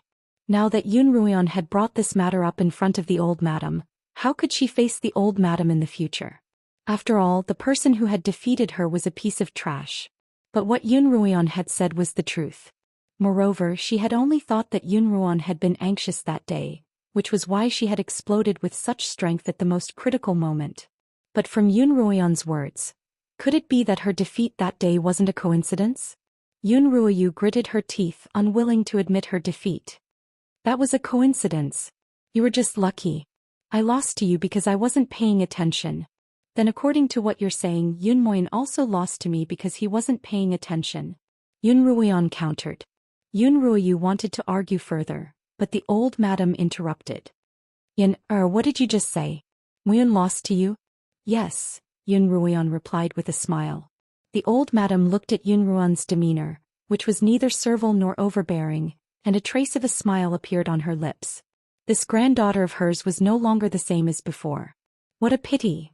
The old madam's gaze landed on the birthmark on Yun Ruoyan's face. What a pity that her appearance. Sensing the old madam's gaze, Yun Ruoyan immediately felt the scarlet birthmark on her face heat up. She knew that she wasn't beautiful and she had already tried her best to forget about the birthmark. But every time she thought about it, she still felt a little inferior, as if she had returned to her timid self. She didn't like this feeling and she hurriedly averted her gaze. Third sister, if you don't believe in my abilities, why don't we have a rematch in front of the old madam? Yun Ruoyu started. Another rematch? In front of the old madam? Wouldn't that embarrass her once more? She wouldn't want to. My cultivation isn't comparable to Qianying's, so you'd better compete with her. Yun Ruoyan smiled as her gaze landed on Yi Qianying. Yi Qianying also took a step back, a bitter smile on her face. Sister, you really like to joke. If you've won, then you've won. Why do you have to compete with me now? She made it sound as if Yun Ruoyan really wanted to show off in front of everyone. Ignoring her, Yun Ruoyan continued, if you're really unconvinced, why don't we have a rematch another day? Why do you have to resort to such underhanded tactics? The old madam nodded, her praise and appreciation for Yun Ruoyan growing. After all, Yun Ruoyan was the only daughter of the Yun family's wife-born wife, and she was also the descendant of a family of divine physicians. But for so long, because of Yun Ruoyan's timid personality and lack of talent, the Yun matriarch had lamented her misfortune and was even angrier at her lack of ambition. She had almost given up on her. Fortunately, Yun Ruoyan had finally improved. It's getting late and you've caused quite a ruckus. Let's all disperse. The old madam cleared her throat before turning to Yun Ruoyu and Yi Qianying. The two of you try to comfort Ruyao as well. If she wants to enter Kongming Academy, she'll naturally have a chance. Yes. Chapter 13. Yun Ruoyan walked out of the Great Hall, feeling even more exhausted than before. Although the old madam hadn't listened to Yun Ruoyu and Yi Qianying, she hadn't punished them either. It was clear that the old madam still didn't fully trust her. Otherwise, she wouldn't have summoned her so late at night. Yun Ruoyan walked leisurely, sighing as she gazed at the silver moon obscured by the endless dark clouds. Even the Yun sisters were doubtful, let alone the other young misses. After all, it was much easier to acknowledge the existence of a piece of trash than a powerful opponent who had suddenly appeared. There were still 2 more matches to go and she had to adjust her mental state and rest well. Just then a clear male voice rang out from above Yun Ruoyan's head. Isn't this Yun Ruoyan, the one who defeated the talented daughter of the Yun family today? Why are you sighing instead? Yun Ruoyan looked in the direction of the voice. A black-robed man was hanging upside down from a beam, smiling at her. Who are you? How did you get in? That person looked to be about 15 or 16 years old. He landed on the ground and opened a gold fan. It doesn't matter who I am. I just wanted to see the person who made a name for himself in the academy's recruitment today. Yun Ruoyan couldn't be bothered with him. She turned and walked back. I'm not in the mood to entertain you, young master. If you don't leave, I'll call for help. The man hurriedly chased after her. It's useless even if you call for help. They won't be able to catch me. Yun Ruoyan glanced at him and smiled. Young master, are you confident in your martial arts? Don't be so serious, the man smiled and put away his fan. Why don't you tell me how you suddenly gained such a high level of cultivation? Did you cultivate some kind of peerless technique? Yun Ruoyan was truly exhausted, and all she wanted to do was return to her rooms to rest. It's late, young master. If you still don't return, I'll have to do it myself. Yun Ruoyan's words made the man anxious. Don't. I don't have any ill intentions. I just want to be friends with you. You must be in a good mood to be friends with me, young master. Yun Ruoyan didn't bother with pleasantries. The man was too embarrassed to follow her. He could only stand there and watch as Yun Ruoyan walked away. He scratched his head with his folding fan. Sigh, I seem to have messed things up again. Third prince, are we going back now? In the darkness, a figure suddenly appeared beside the man. Let's go, let's go. There's no point. Li Qianhan scratched his head. I don't know why uncle cares so much about him. After a night's rest, Yun Ruoyan felt much better than before. As she ate the white fungus soup that Peony had personally prepared, she looked at her upcoming match schedule. It would have been fine if he didn't look, but when he did, he almost spat out the delicious tremella soup. Li Wanqi. This name had been a shadow in Yun Ruoyan's childhood. When she was 10, this person had stayed with the Yun family for a month and was about the same age as Yun Ruoyao. Ever since she had arrived, Yun Ruoyan had been mocked by her for being ugly every single day. Ever since that short stay, Li Wanqi had been on good terms with Yun Ruoyao. Li Wanqi must have known that she had eliminated Yun Ruoyao yesterday. Who knew how this person was going to insult him on the martial arts stage? Yun Ruoyan stroked the birthmark on her cheek. No matter what, she was definitely going to enter Kongming Academy. If she couldn't win against Li Wanqi in an argument, then she would defeat her on the arena. Soon it was time for the second match. Yun Ruoyan had changed into an elegant moon-white dress, and she walked onto the arena like a fairy. Opposite her, Li Wanqi was clearly taken aback. During the first match, she had been shocked when she saw Yun Ruoyan dressed in red. That day, Yun Ruoyan's aura and demeanor had been completely different from the Yun Ruoyan she remembered. Li Wanqi had thought that no matter how dazzling she dressed, she wouldn't be able to match Yun Ruoyan's attire. She hadn't expected that the ugly girl she knew would one day be so pleasing to the eye. Even the red birthmark on her cheek seemed to have a special charm to it. What was going on? Li Wanqi massaged her temples, forcing herself to think rationally. This was Yun Ruoyan. Cowardly, ugly, and useless. No matter how many times she changed her clothes, it wouldn't change her true nature. Li Wanqi was the first to unsheath her sword. Each strike was lethal, but Yun Ruoyan easily dodged it. Tsuke, an ugly sparrow wants to become a phoenix? Li Wanqi mocked Yun Ruoyan as soon as she dodged her attack. Yun Ruoyan's eyes narrowed, hiding the dangerous glint in her eyes. Li Wanqi wanted to speak again, but she suddenly felt a sharp pain in her wrist, and her sword slipped out of her hand. Then she felt a vicious kick to her knee, causing her to lose her balance and kneel on the arena. A phoenix will always be a phoenix, and there's no need for it to change. Yun Ruoyan's sword rested on Li Wanqi's neck. A lowly status will never change, just as a concubine-born daughter will always be a concubine-born daughter. These words were meant not only for Yun Ruoyao but also for Li Wanqi. After all, it was precisely because Li Wanqi's mother had been ostracized by the matriarch of the Li family that Master Li had no choice but to allow Li Wanqi to stay at the Yun manor. After Envoy Ding announced the results of the match, Yun Ruoyan left, leaving Li Wanqi to grit her teeth on the arena. In the third match, Yun Ruoyan was up against Yi Qianying. Yun Ruoyan glanced at the matchups, her eyes calm. Peony thought that Yun Ruoyan didn't think much of it. After all, Yun Ruoyao, Yun Muin, Li Wanqi, and Yun Ruoyu had all been defeated by Yun Ruoyan, let alone Yi Qianying. In reality, however, Yun Ruoyan was the only one who knew how excited she was. This arrangement was really wonderful. She was just worrying about where to start her revenge, and the heavens gave her such an opportunity. Entering Kongming Academy was like a springboard into the turbulent times of the Qinyuan continent.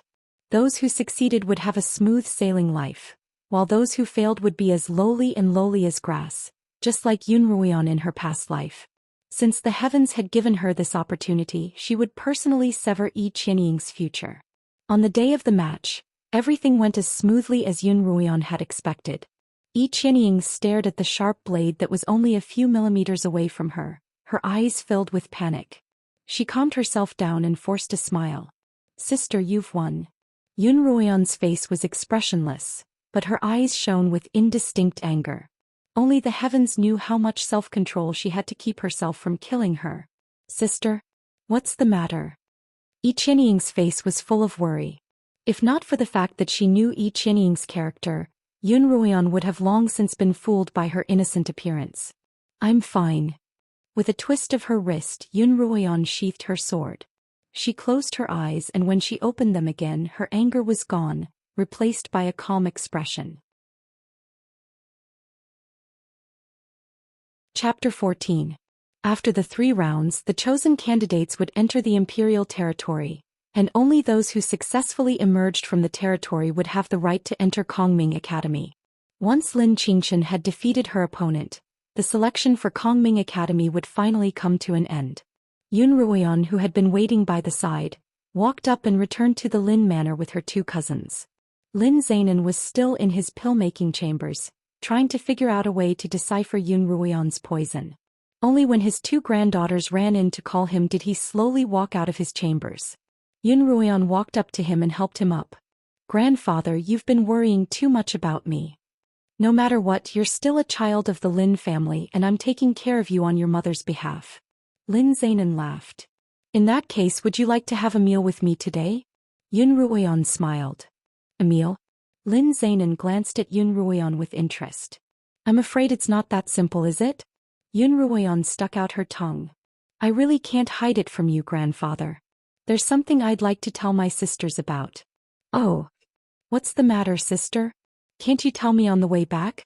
It was Lin Qingshue's voice. Yun Ruoyan poked Lin Qingshue's nose. "That's a secret, so of course I can't tell you." Compared to the Yun household, the Lin household was much more deserted. Although it was famous, it couldn't withstand the desolation of its descendants. Once night fell, Yun Ruoyan could only hear the sounds of a few servants cleaning the courtyard, but she liked the quiet atmosphere. Compared to the Yun household, which was filled with incessant scheming, this place was far more comfortable. Although the Lin household was small, the food was prepared to the fullest. Before long, Yun Ruoyan's table was filled with dishes. After the 4 of them finished eating, they returned to the pavilion to discuss the day's official business. "Soon we'll be entering the imperial territory, and I have a few things I'd like to tell my sisters." Yun Ruoyan took a sip of her tea. "Things to watch out for?" Lin Qingxue rested her chin on her hands, a puzzled expression on her face. "Sister, you've been to the imperial territory before? How do you know what to watch out for?" Lin Zainan and Lin Qingchen also looked at Yun Ruoyan, clearly having the same question as Lin Qingxue. The imperial territory was heavily guarded, and under normal circumstances, not even the scions of the great clans were allowed to approach. It could be said that it was the most mysterious place on the Qinyuan continent. They were truly curious as to how Yun Ruoyan had known what they needed to pay attention to. Yun Ruoyan rubbed Lin Qingshue's head and explained, "A few days ago I happened to save a woman. Her son happened to be one of the guards of the imperial territory and he told me a few things about it." "Is this information reliable? Could it be a trap?" Lin Zainan asked. "I've already investigated the woman and her son, and there's nothing wrong with them. Grandfather, don't worry, the news is reliable." Lin Zainan thought for a moment, then nodded. Seeing that Lin Zainan had let down his guard, Yun Ruoyan quickly took another sip of tea. Actually, Yun Ruoyan was just making things up when she called him a housewife and a guard's son. The only reason she knew what to look out for in the imperial territory was because she had been there before. In her past life, she hadn't had the chance to enter Kongming Academy, but because Pei Zio's father had been in charge of arranging the territory, Pei Zio had once brought Yun Ruoyan in and explained to her the various traps and mechanisms, as well as what she couldn't touch or take. That was why Yun Ruoyan knew so much about the imperial territory. Although she couldn't guarantee that she'd memorized everything Pei Zio had told her at the time, every little bit she knew was good enough. She was more than happy to share what she knew with her 2 sisters, and she didn't want them to be hurt in the slightest. Within the territory there are many traps and mechanisms. Yun Ruoyan's lecture went on for more than an hour. Given that her 2 sisters were so eager to learn and ask questions, by the time Yun Ruoyan was ready to leave, it was already the middle of the night. Seeing that it was getting late, Lin Zainan hurried his 2 granddaughters back to their rooms to sleep before personally sending Yun Ruoyan off.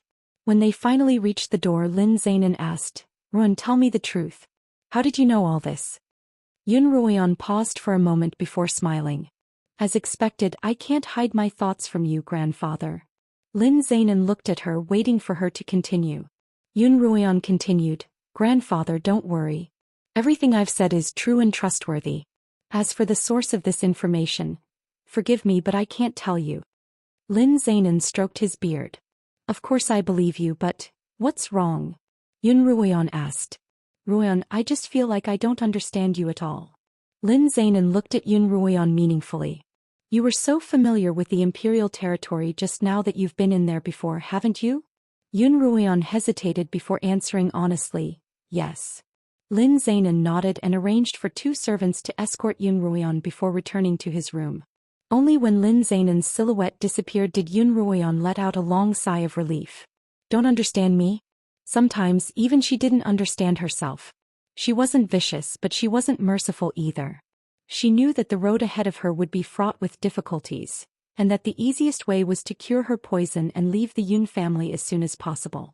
However, she was determined to face it head-on, determined to compete with Yi Qianying and Yun Ruoyao. Miss Yun. Miss Yun. A familiar voice interrupted Yun Ruoyan's thoughts.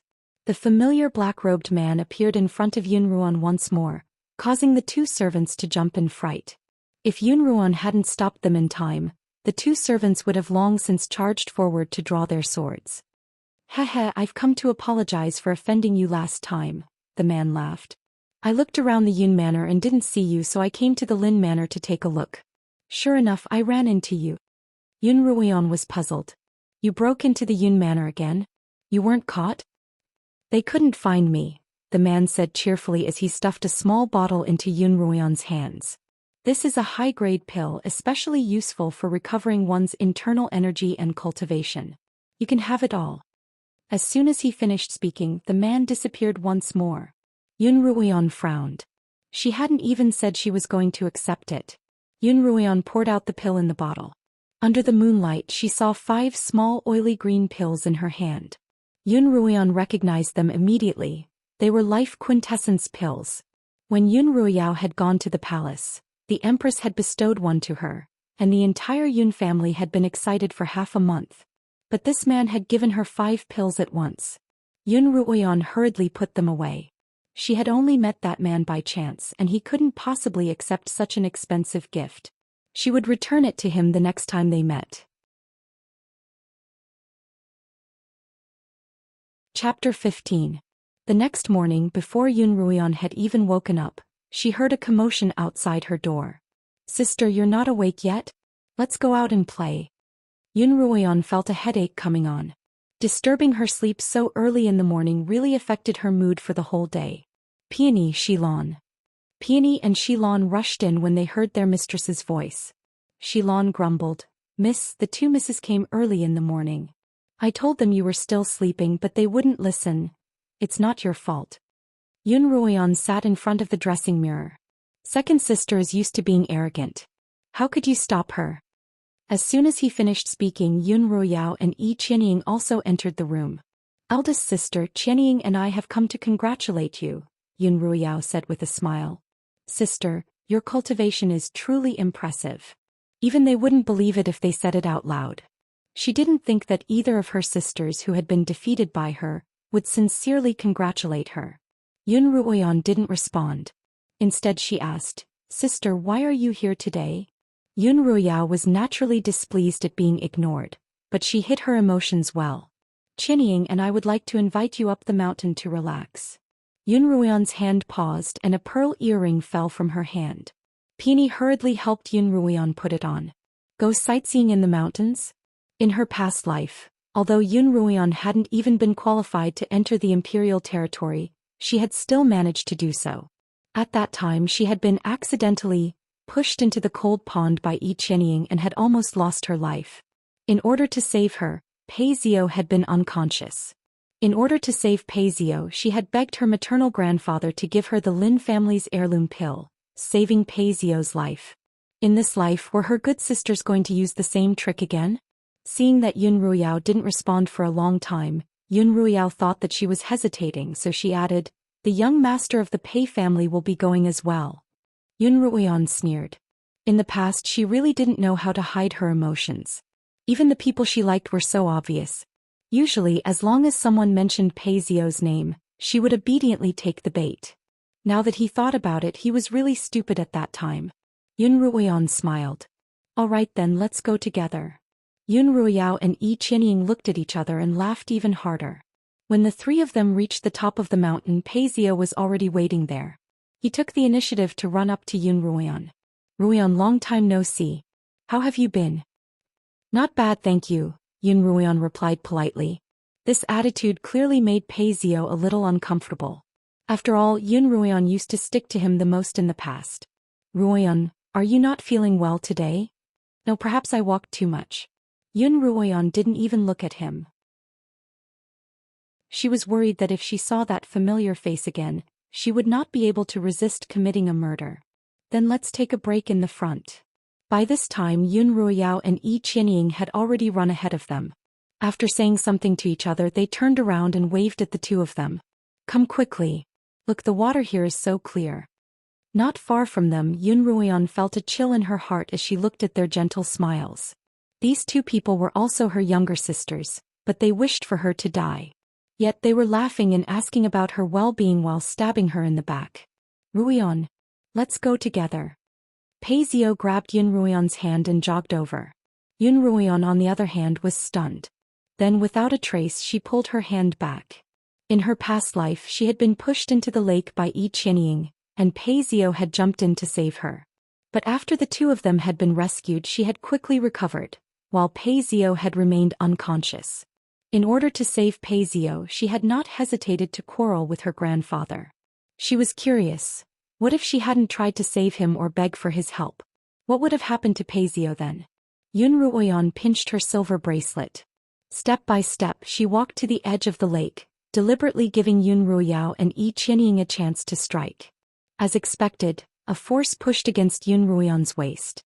At the same time she heard a voice say, "Ruoyan, be careful." Then there was a splash, the sound of Pei Zio falling into the lake. Yun Ruoyan had originally planned to enter the pocket dimension of the bracelet as soon as she entered the lake, but this time she discovered a strange light at the bottom of the lake. In her past life she had been pushed into the lake and choked on a few mouthfuls of water. She had been so focused on getting out of the lake that she hadn't noticed anything strange about the lake. Yun Ruoyan wasn't in a hurry to get out. She didn't want to ruin her sister's dreams so soon. Relying on her swimming skills, Yun Ruoyan swam toward the source of the light. When Yun Ruoyan reached it she discovered that it was a box. From its appearance, it looked as if it had been there for many days, for its surface was covered with a thin layer of seaweed. That was where the strange, weak light had come from. Yun Ruoyan stretched out her hand wanting to fish the box out of the water. Suddenly a large black fish rushed out from the side, glaring at Yun Ruoyan. That thing didn't look like a fish either. It had no scales on its body but a horn grew from its forehead. In comparison it looked more like a mythical beast. Startled, Yun Ruoyan hurriedly covered her mouth. The strange fish circled around the box a few times, its gaze lingering on Yun Ruoyan's bracelet. After circling a few more times, it swam back to the box and used the horn on its head to knock against the box a few times. With great difficulty it finally managed to open the box. There was a divine weapon lying inside. Yun Ruoyan was astonished. She had seen this weapon in the armory left behind by the Yun family. This was the legendary Feilai blade, and it had always been guarded by the mythical beast Zhou Xian. Who would have thought that a mystical weapon would be sleeping at the bottom of the lake? Zhou Xian circled around Yun Ruoyan a few more times before leaving. Yun Ruoyan's breath-holding technique couldn't be used for too long and it was about time. Seeing that Zhou Xian had left, she retrieved the Feilai blade and prepared to get out of the lake. On the other side, Pei Zio was still struggling in the water. Yun Ruoyao and Yi Qianying were clearly panicking, and they hurriedly called for help. Yun Ruoyan temporarily stored the Feilai blade in the pocket dimension of the silver bracelet, then hurriedly swam in Pei Zio's direction. Ahem. Ruoyan. Pei Zio choked on a few mouthfuls of water and he couldn't even open his eyes. To be honest, seeing Pei Zio in this state, Yun Ruoyan was extremely touched for a moment. But it was only for a moment. Compared to the pain that Pei Zio had inflicted on her, and the hatred that he had personally poisoned her to death, that little bit of emotion wasn't even worth mentioning. Yun Ruoyan stepped forward, grabbed Pei Zio's waist and slowly dragged him to the shore. Ruoyan, are you all right? After saying this, Pei Zio fainted. By this time the lake was already filled with people. Yun Ruoyao and Yi Qianying stared dumbfounded at Yun Ruoyan's unharmed return to the shore. Now that there were so many people around, it was even more difficult for them to make a move. Moreover, Pei Zio had fainted. They didn't know how to explain this to their superiors when they returned. Chapter 16. Not only had they failed to harm Yun Ruoyan, but Pei Xiao had fallen into the water and remained unconscious. Both Yun Ruoyao and Yi Qianying were vexed. The servants carried the unconscious Pei Xiao into the carriage, and the few of them went down the mountain and hurried back home. On the way, both Yun Ruoyao and Yi Qianying looked worried, unsure of how to explain themselves. Yi Qianying in particular had been taking care of Pei Xiao the entire time. Yun Ruoyan leaned against the carriage as if the matter had nothing to do with her. Occasionally she would glance at the other three, a smile on her face. In her past life she was the only one who was anxious, and the other two were just there to watch the drama unfold. This time, however, it was the opposite. She was the only one watching the drama unfold. It seemed that even the heavens had been too unfair to her in her past life, and were giving her a chance to make up for it all. From the corner of her eye, she glanced at Pei Xiao. Perhaps because the cold had entered his body, his handsome face was pale and he shuddered from time to time. In order to form a marriage alliance with the Yun family and save an ugly and useless daughter of his, he was even willing to do something as dangerous as jumping into the lake. It was no wonder that she had been so easily fooled by him in her past life. Yun Ruoyan looked away in disgust. What should we do? Young Master Pei hasn't woken up yet. Will he be all right? Yi Qianying used her handkerchief to dry his wet hair as she spoke. The water in the lake is so cold that young Master Pei must have caught a cold. Look at how pale his face is, he's probably going to fall ill. Yun Ruoyao was also worried. The two of them turned to look at Yun Ruoyan at the same time. Why are you looking at me? Yun Ruoyan pretended to be surprised. If he's sick, ask for a physician. I'm not a physician. Yun Ruoyao and Yi Qianying both looked incredulous. Sister, aren't you worried at all? Yun Ruoyao asked. Young Master Pei has always been good to you and he even jumped into the lake to save you. I thought that you and young Master Pei were already in love. I'm afraid my sister's eyesight isn't good and she saw wrongly. She glanced at Yi Qianying and Pei Xiao who were sitting together. Sister Ying and young Master Pei are clearly closer. I heard that when she was punished to kneel, young Master Pei secretly sent her quite a few delicacies. Sister Ruoyao, don't make a mistake. When Yi Qianying heard this, her face immediately turned red. Just as she was about to speak, the servant's voice came from outside the carriage. Ladies, we're home. The carriage stopped and Yun Ruoyan was just about to step out of the carriage when Yi Qianying grabbed her. Are you going to leave just like that? What about young Master Pei? Send him back to the Peis, of course, Yun Ruoyan replied matter-of-factly. What else do you want? Faced with Yun Ruoyan's calmness, Yi Qianying didn't know what to do. Based on her understanding of Yun Ruoyan, Pei Xiao must have been moved and blamed himself for saving her. Even if he asked her to repay him with her body, she would be willing to do so.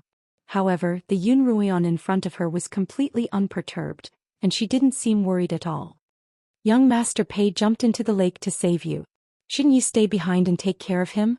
Yi Qianying asked angrily. Yun Ruoyan glanced at her and retorted without hesitation, I think you're taking good care of him, sister. Young Master Pei is a man of striking appearance and he would make a good son-in-law. Although the Peis aren't as good as the Yuns, they're not far off from your family. I'd rather not compete with you for such a good opportunity. Yun Ruoyan's words were sincere. In her past life, the two of them had put on a good show in front of everyone, but in the shadows, they had done countless dirty deeds together. Now it seemed that they were truly a match made in heaven, and it would be a pity if they didn't end up together. Moreover, I also fell into the lake.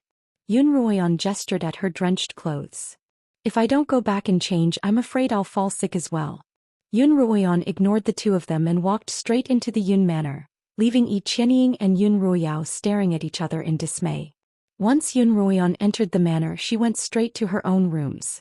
When Peony and Shilon saw their mistress in such a state, they hurriedly asked her what had happened as they prepared a bath and dry clothes. I was tricked, but I didn't lose out, Yun Ruoyan said as she sent them away. She took off her wet clothes, leaving only her white undergarments on. Without bothering to take a bath, she entered the pocket dimension. Qiu. As soon as Yun Ruoyan entered the pocket dimension, Qiu leaped to her side and looked at her with its large amber eyes. Congratulations, mistress. You've obtained a great treasure today. Qiu exclaimed happily. Then it stood up on its hind legs and spun around in a circle, seemingly unable to contain its joy. Yun Ruoyan knew that Xiao was referring to the Feilai blade, and that it was one of the most famous weapons in the armory. Even so, she was still amused by its happy expression. "Mistress, look." Xiao's body turned in a certain direction. Yun Ruoyan looked in its direction and saw a strange purple glow in the mist. Yun Ruoyan walked over and saw the Feilai blade floating in midair. The Feilai blade's outer appearance was similar to that of a crescent moon. Its blade was black and its edge glowed with a faint purple light. A faint cold aura emanated from the light. "Mistress, as far as I know, the Feilai blade can change its size, is incredibly sharp and can kill without leaving a trace. But what's with the cold aura emanating from it?" Xiao circled the blade once, its expression serious. "Perhaps it's because it's been soaking in the lake for too long and it's been affected by the cold." There wasn't much information on the Feilai blade in the armory, so Yun Ruoyan could only guess. "That's a possibility." Xiao propped its chin with its paw as it thought. As Yun Ruoyan got closer and closer to the Feilai blade, she suddenly felt a strange attraction to the bracelet on her wrist. Yun Ruoyan subconsciously took another step forward and slowly reached out her hand. "Mistress, be careful." Xiao, who had been deep in thought, suddenly shouted. "Aya!" As soon as Xiao's voice fell, Yun Ruoyan let out a cry of pain. Just as her hand had gotten closer and closer to the Feilai blade, the blade, which had been quietly floating in midair, suddenly attacked her like a small beast that had been startled awake. All she saw was a flash of purple light and her vision blurred. Her fingers turned cold and a 3-inch-long gash appeared on her right middle finger. Blood flowed freely. Chapter 17. Yun Ruoyan held her bleeding finger, her eyes unmoving as she stared at the Feilai blade floating in the air. The Feilai blade was currently undergoing a strange transformation. The blade, stained with her blood, emitted a purple glow that was even more dazzling than before. A similar purple mist floated out of the blade, slowly coalescing above the blade and forming a humanoid shape. Yun Ruoyan stared in shock. "Mistress, back up." Xiao leaped in front of Yun Ruoyan. "Xiao." Yun Ruoyan's voice trembled. What's that?" "It's a sword spirit," Xiao replied. "Any divine weapon that possesses spiritual energy can form its own sword spirit." Yun Ruoyan had only heard about divine weapons and sword spirits from her former master. These were treasures that even top-tier blade masters might not be able to possess, and most people would never have the opportunity to see one in their lifetime. She hadn't expected to see one today. "Mistress, you have to be careful. Sword spirits are usually disagreeable and they don't know right from wrong.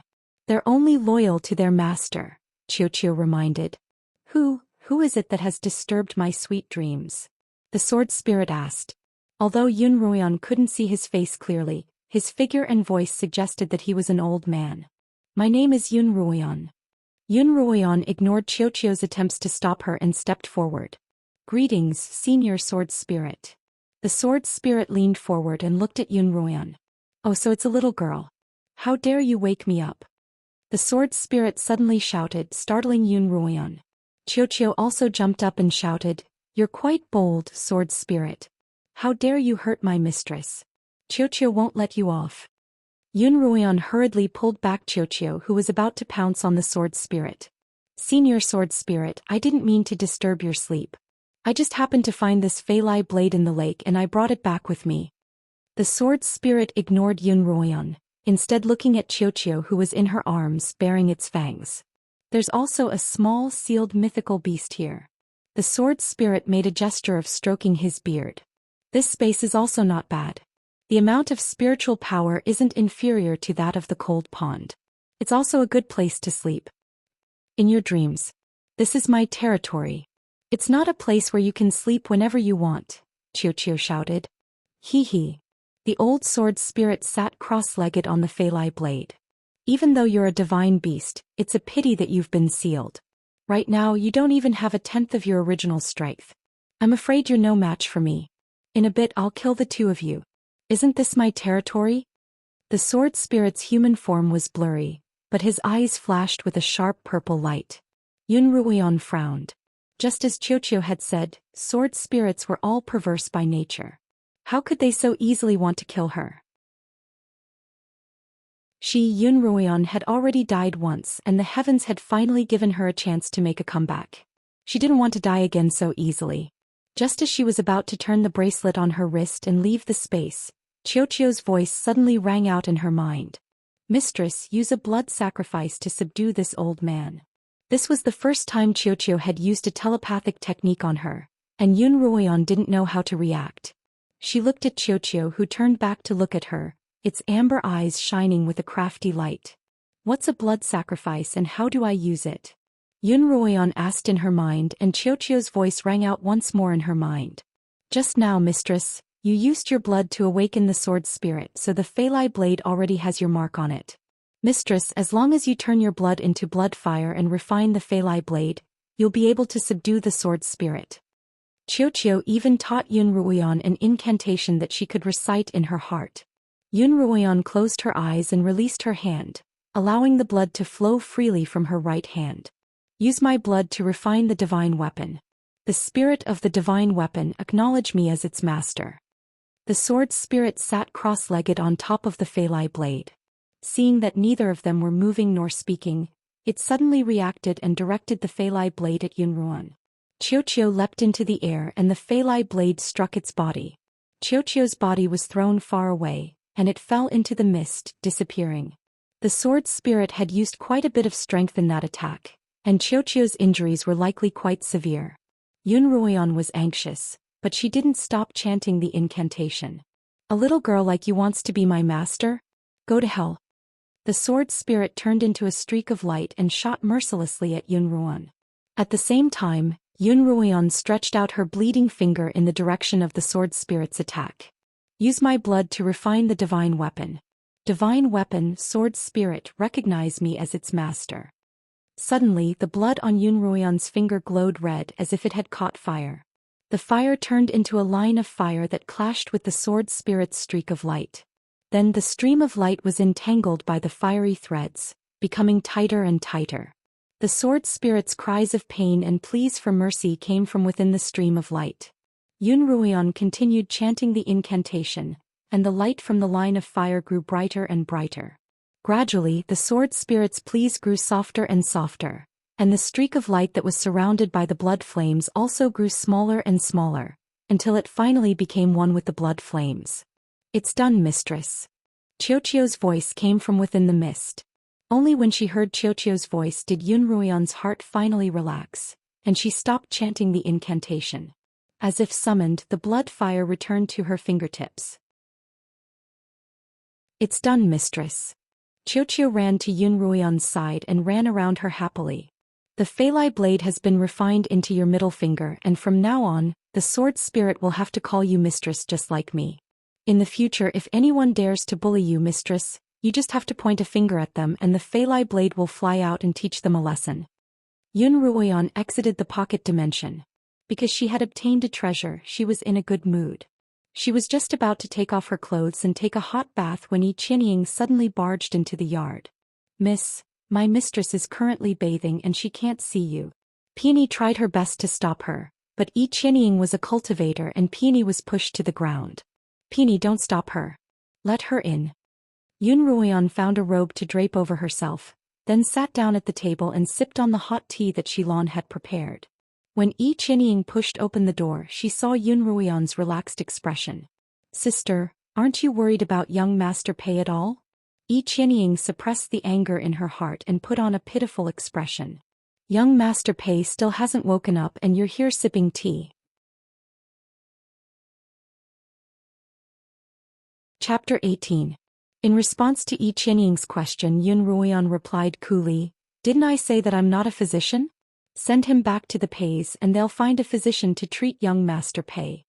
Ever since Yi Qianying had entered the house, Yun Ruoyan hadn't looked at her at all. Yi Qianying frowned. She was finding it harder and harder to understand her sister. When she was young, she had often returned to the Yun household with her mother. She had grown up with Yun Ruoyan and she thought she knew her very well.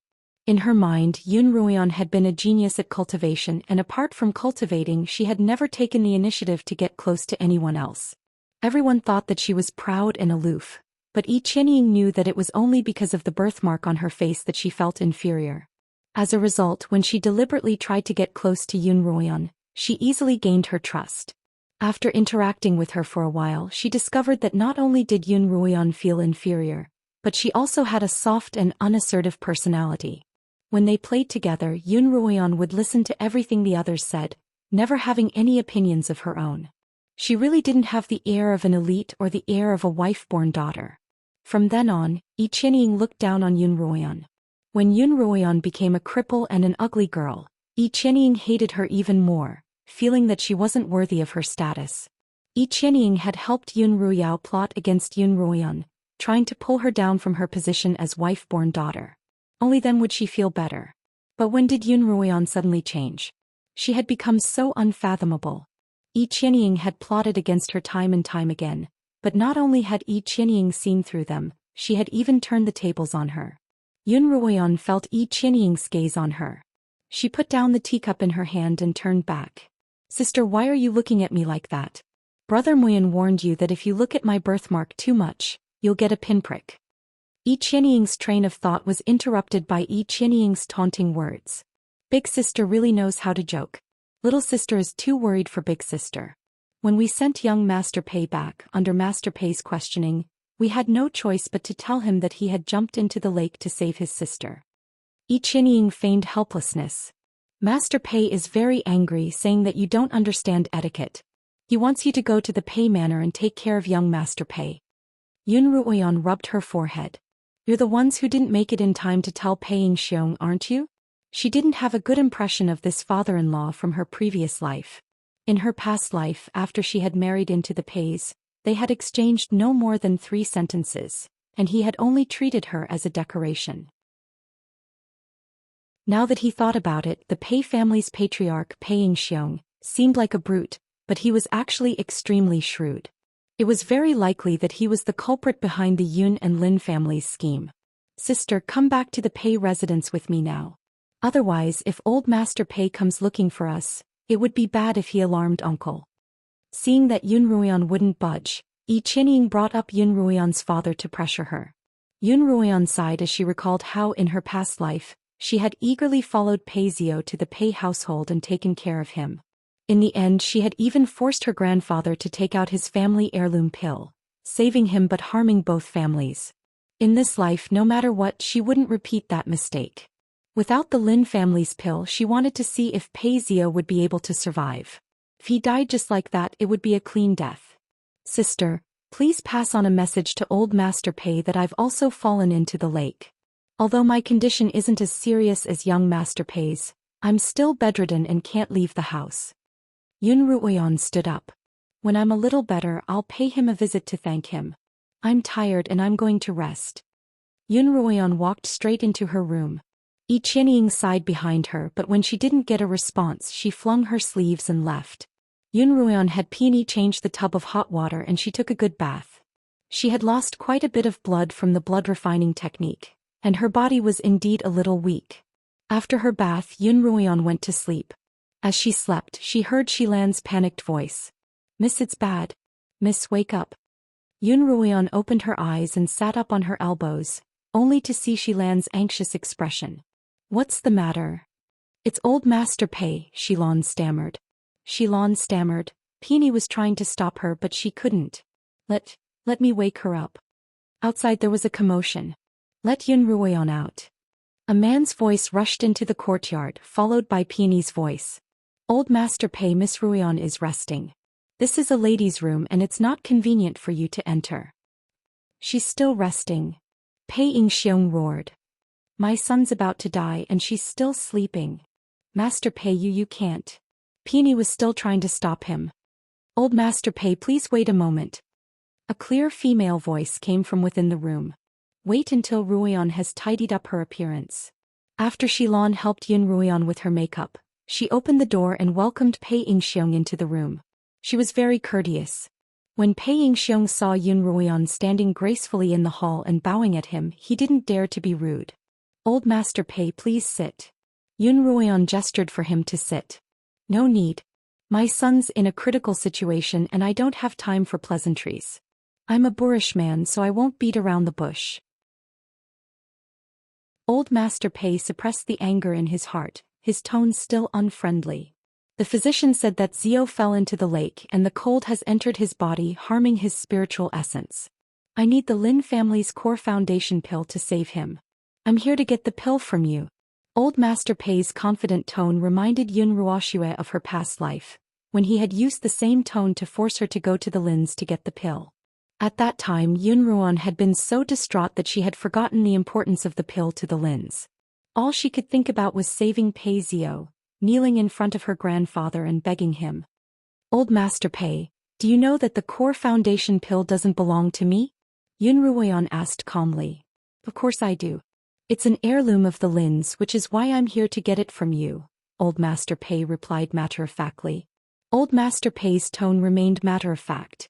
Miss Yun, please act quickly. My Zhou cannot afford to wait. Yun Ruoyan laughed coldly in her heart and her tone turned cold as well. Why should I? She asked. Why? Pei Xiong glared at her. Zhou jumped into the lake because of you. As the sole wife-born daughter of the Yun family, are you so ungrateful that you'll ruin the Yun family's reputation?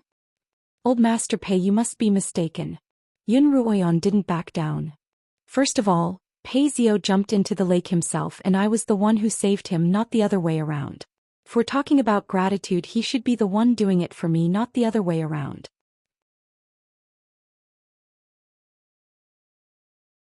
Chapter 19. Pei Xiong choked on Yun Ruoyan's words. Clenching his fists, he exclaimed, What a daughter of the Yun family!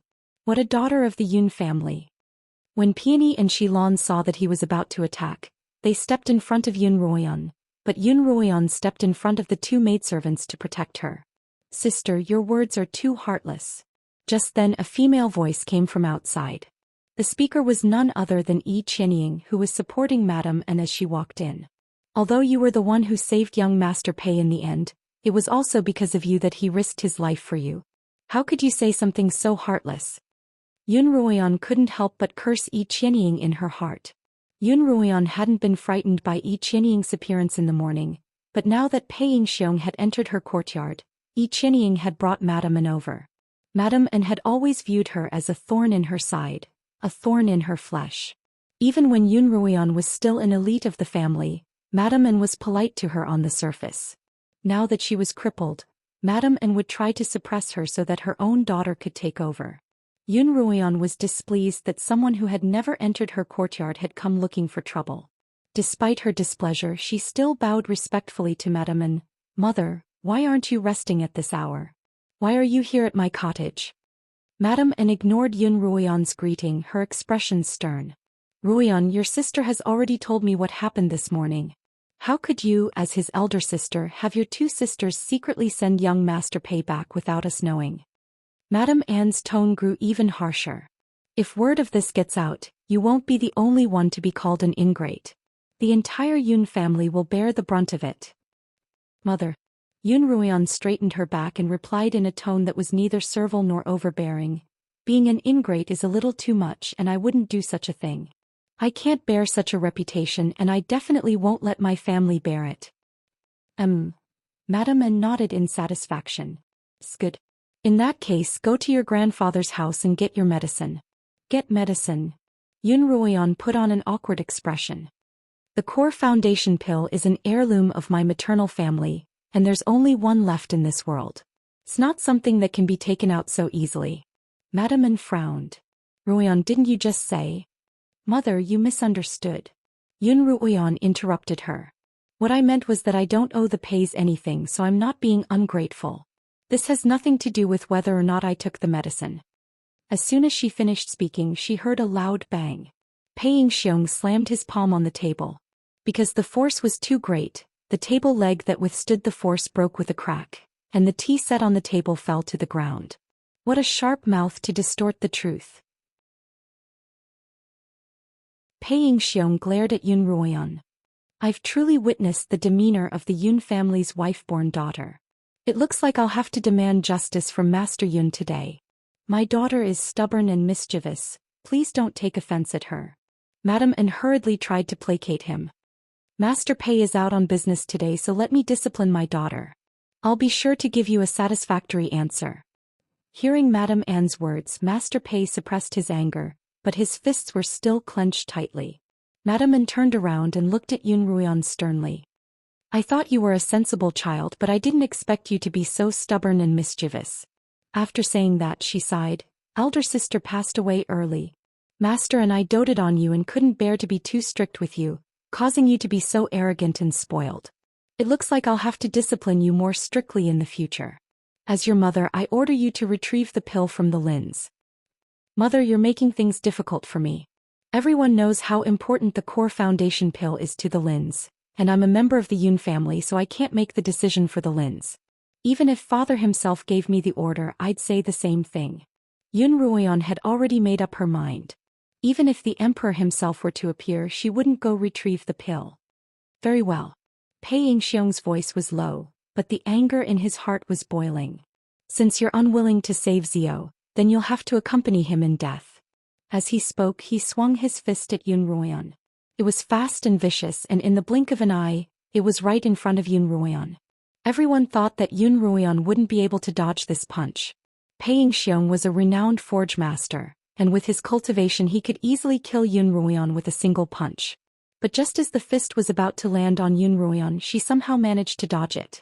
The punch landed on the chair behind Yun Ruoyan, and with a loud crack the chair shattered into pieces. Pei Yingxiong couldn't believe his eyes. How could this useless piece of trash from the Yun family have dodged his attack? Pei Yingxiong raised his fist at Yun Ruoyan, who had dodged to the side. He'd only used 30% of his strength in the previous punch, but this time he used 70%. Yun Ruoyan gritted her teeth. You forced my hand. Just as she was about to release the Feilai blade, she heard her grandmother's voice. Who dares to cause trouble in the Yun household? Do you think there's no one left in the Yun household? Yun Ruoyan's grandmother had arrived at the door. As soon as Pei Yingxiong's fist stopped, Yun Ruoyan hurriedly ran toward the door, feigning panic as she called out to her grandmother. Don't be afraid. Come to me. Her grandmother pulled Yun Ruoyan behind her, then turned to Madame N, who was standing to the side. What kind of mother are you? How could you allow an outsider to humiliate your own child? The grandmother's voice was harsh and her eyes shone with a sharp light. Madame N immediately lowered her head. I was careless just now and didn't protect Ruoyan in time. However, Ruoyan was in the wrong in the first place. Please, mother, investigate this matter. Oh. The grandmother's gaze drifted toward Pei Yingxiong. I was rash just now. Pei Yingxiong bowed. I was just anxious to save my son. Please, Madame An, investigate this matter. Then, under Madame Anne's instructions, Yi Qianying recounted the entire story. Because Yun Ruoyan was present, she didn't exaggerate, only making Pei Xiao seem more courageous and reckless. Ruoyan, come with me. The grandmother motioned for Yun Ruoyan to follow her into the inner chambers. Once inside, the Yun matriarch turned to Yun Ruoyan. You have to save this Pei Xiao.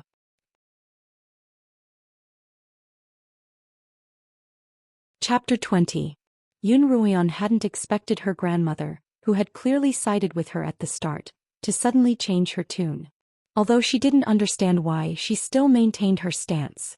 Grandmother is wise.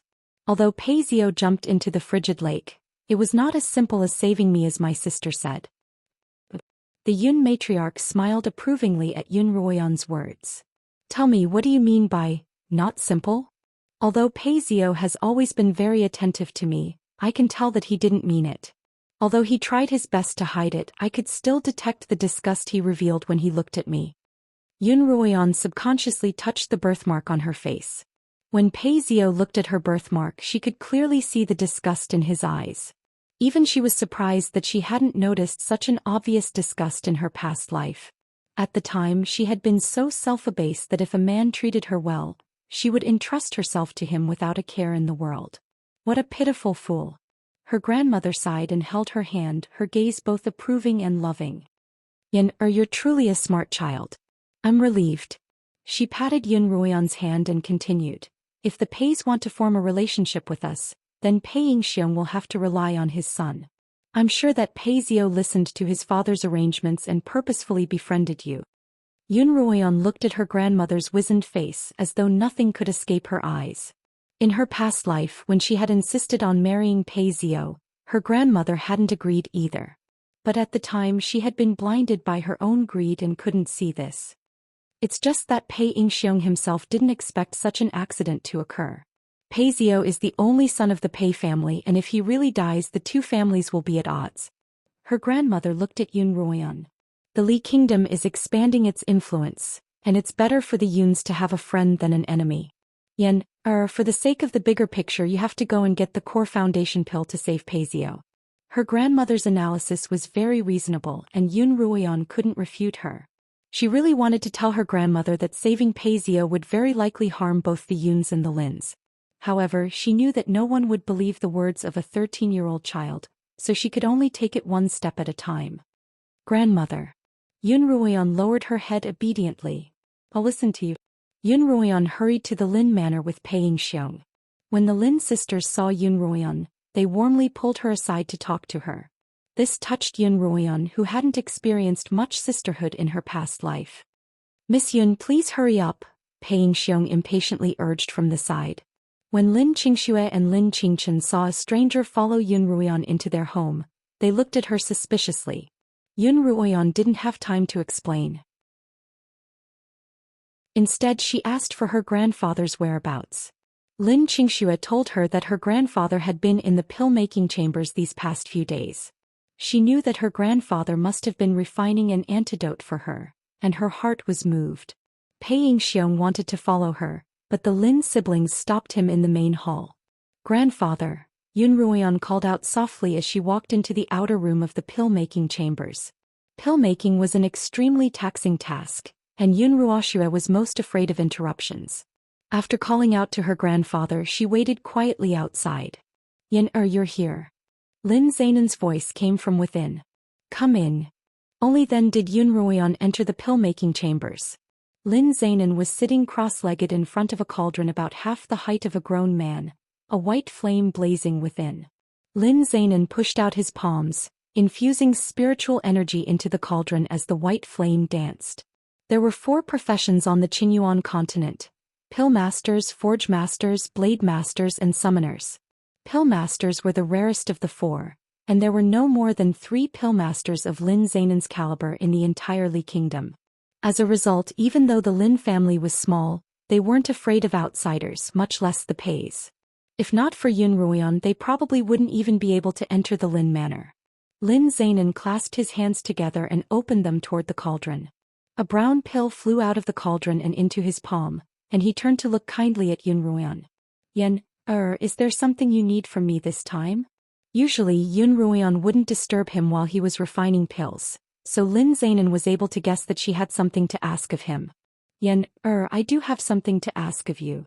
Yun Ruoxia didn't beat around the bush, directly telling him what had happened. Grandfather, the core foundation pill is an heirloom of the Lin family. Yun Ruoyan was both exasperated and unwilling. Lin Zainan paused for a moment before replying, although the pill is valuable, a person is more important. Lin Zainan extended a hand toward Yun Ruoxia, and she hurriedly helped him up. The Lin family is small, and in your generation the only ones left are Qingxue, Qingchen and you. The 3 of you are the most important to the family. This is an antidote. Lin Zainan handed the pill he had just refined to Yun Ruoyan. Although it can't completely remove the poison from your body in one go, it can slow the spread of the poison. Take it quickly and then we'll go get the core foundation pill. Yun Ruoyan accepted the pill, her eyes brimming with tears. In her past life, when she had knelt and begged for her grandfather's help, she recalled the look of disappointment and sorrow on his face. Grandfather, I'll definitely protect the Lin family with my 2 sisters. Yun Ruoyan tilted her head back and swallowed the pill. She felt a cool, refreshing energy rise from her dantian, and her entire body felt comfortable. Lin Zainan opened the secret chamber where the pills were kept, took out a sandalwood box and handed it to Yun Ruoyan. When Yun Ruoyan opened the box, she saw a purplish-red pill that emitted a strong medicinal aroma. This was the core foundation pill. Refining core foundation pills requires the cultivation of a 6th-rank pillmaster. Ever since I reached 5th rank, I haven't been able to progress any further. I'm afraid I'll never be able to refine one in this lifetime. Lin Zainan looked at the pill with a complicated expression. This was refined by my grandfather and there's only one left in the Lin family. Flap. Yun Ruoyan slammed the lid back on the box, her eyes fierce. We can't let the Peis have our core foundation pill for nothing. Lin Zainan raised an eyebrow at Yun Ruoyan's words.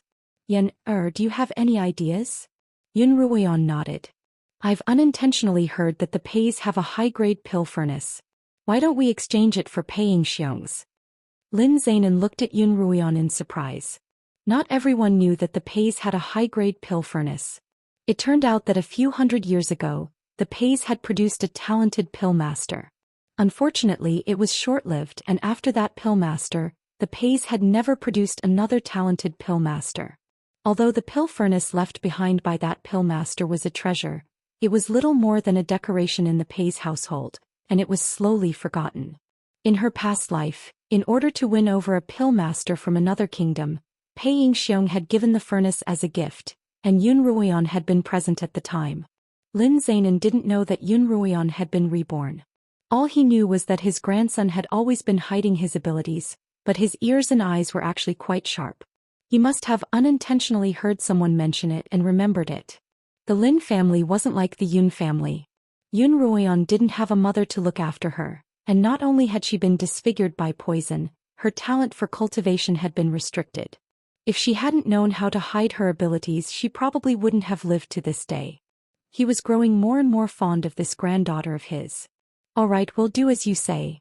Lin Zainan smiled.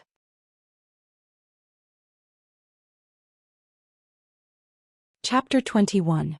Lin Zainan walked into the great hall with the box of pills, and Yun Ruoyan followed respectfully behind him, an aggrieved expression on her face. Lin Qingxue and Lin Qingchen were just about to go over and joke around with Yun Ruoyan when they saw her expression, as if she had just been scolded. When they looked at their grandfather's displeased expression, they stood quietly to the side. Elder Lin. Pei Yingxiong hurriedly walked up and bowed. My apologies for interrupting your pill-making. Lin Zainan raised a hand to stop him from bowing. Since you've already disturbed me, there's no need for such formalities.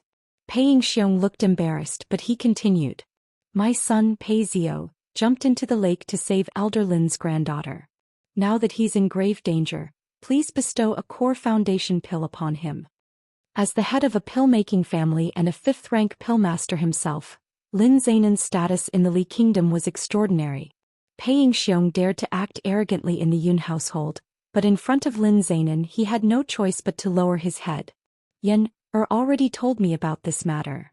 Lin Zainan sat down at the head of the table, while Yun Ruoyan and her two sisters stood together, their hands by their sides without a word. This was the best course of action for the grandfather and granddaughter pair, to have Lin Zainan deal with Pei Yingxiong. Said that although she was the one who saved young Master Pei, he did jump into the lake to save her. Even if he didn't do anything meritorious, he'd at least put in some effort. Lin Zainan stroked his beard, a half-smile on his face. Pei Yingxiong choked once more, but he didn't dare get angry at Lin Zainan. He could only nod.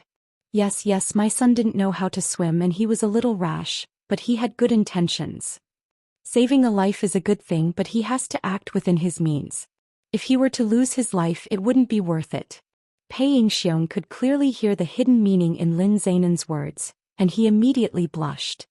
Now that my son has been saved, I'll definitely teach him to act within his means. That's good. Lin Zainan nodded. Pei Yingxiong looked hopefully at the pill box in Lin Zainan's hands. I'm sure this is the core foundation pill, Elder Lin. I'd like to thank you for saving my life. As he spoke, he bowed again.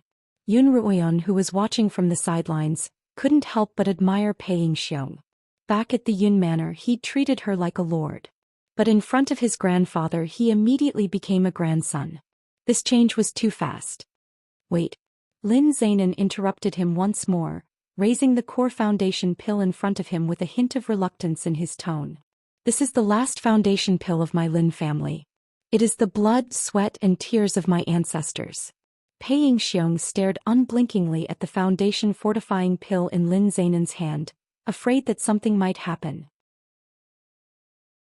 But the more he feared, the more likely it would happen. Lin Zainan continued slowly, even if young Master Pei jumped into the lake to save Yan, I can't just hand it over for free. Otherwise my family's pills would seem worthless. The muscles on Pei Yingxiong's face twitched involuntarily. Then what other conditions does Elder Lin have? Lin Zainan stood up from his seat at the head of the table and looked at Pei Yingxiong with a look of approval. This core foundation pill is an heirloom of the Lin family, and naturally I'd like to exchange it with another heirloom. Although your family's high-grade furnace is a little lacking for Yenner's sake, I'll reluctantly exchange it with you. Pei Yingxiong's heart trembled. He felt as if he'd fallen into someone else's trap, and he couldn't help turning to look at Yun Ruoyan. But Yun Ruoyan's head was lowered as if she'd been taught a lesson. She didn't look like someone who'd dig a pit for themselves. Very few people knew of the Pei family's possession of a high-grade cauldron, let alone a young girl like Yun Ruoyan. It seemed that she'd stumbled into Lin Zainan's trap this time. The Pei family hadn't produced a pill master in several generations, and although this furnace was a good item, it had no real value to the Pei family. It was just that Pei Yingxiong's heart ached to part with it. I won't hide it from Elder Lin. My Pei clan has an ancestral rule. In order to commemorate our ancestors' alchemy master, we are not allowed to use the alchemy furnace unless absolutely necessary. Pei Yingxiong made up an excuse. Oh. Lin Zainan didn't waste any more time. It looks like nephew Xian isn't in a hurry to save Yun Ruoyan then. Elder Lin, please wait. Pei Yingxiong was both angry and anxious, but he still had to lower his stance. Zhou is the only heir of the Pei family and I have to save him no matter what. Now is indeed the time to do so. Pei Yingxiong seemed to have made up his mind. Alright, I'll make the exchange. Pei Yingxiong also proposed a condition. Yun Ruoyan would first bring the pill back to life and only after confirming that he was fine could she take the furnace away with her. With Lin Zainan by her side, Yun Ruoyan wasn't afraid that Pei Yingxiong would renege on his promise, and she followed him to the Pei Manor with the core foundation pill. As she entered the Pei Manor and looked at the familiar courtyard, Yun Ruoyan couldn't help but feel as if it were a lifetime ago. Yun Ruoyan had spent a full 5 years in this courtyard. In those 5 years she'd been worried about her gains and losses, and she'd greeted everyone with a smile and tried to please them. But in the end she'd still died a horrible death. Miss Pei, Zio's still waiting. Pei Yingxiong, who was walking in front, turned around and urged her. Yun Ruoyan took a deep breath, suppressing her grief and anger as she quickened her pace to catch up. As soon as she entered Pei Zio's courtyard, a woman's wailing could be heard. Zio, my son, you can't abandon your mother. Pei Yingxiong stumbled and almost fell. He hurriedly ran into the house. Yun Ruoyan could tell that this was the voice of Pei Zio's mother, her mother-in-law from her past life, the Yun matriarch. The Yun matriarch was crying her heart out. Yun Ruoyan stood at the door, craning her neck to look inside. Was he dead? What are you crying for? Zio's not dead yet. Pei Yingxiong shouted, interrupting the Yun matriarch's sobs. After speaking, he quickly dragged Yun Ruoyan, who was standing outside, in. Quick, there's still hope. Pei Yingxiong pressed Yun Ruoyan to the bed, where Pei Zio was already gasping for air. If they had arrived a few minutes later, he would have been dead by now. As she cursed in her heart, she took out a core foundation pill, pried open Pei Zio's mouth and fed it to him. As soon as the pill entered his mouth, it transformed into a stream of spiritual energy that flowed into his body. Pei Zio's deathly pale face quickly regained some color. Ah, it really is a miracle pill. As the physician took his pulse, he couldn't help but praise the Lin family's miraculous pill. Although it won't cure his illness, at least his life has been spared. Pei Yingxiong was both happy and pained by the physician's words.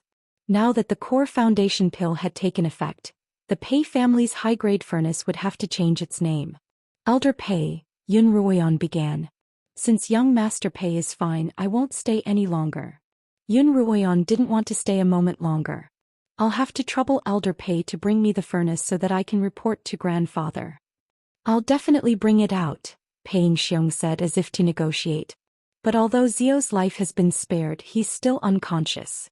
No matter what, you have to wait until he wakes up before you can leave, Miss Pei.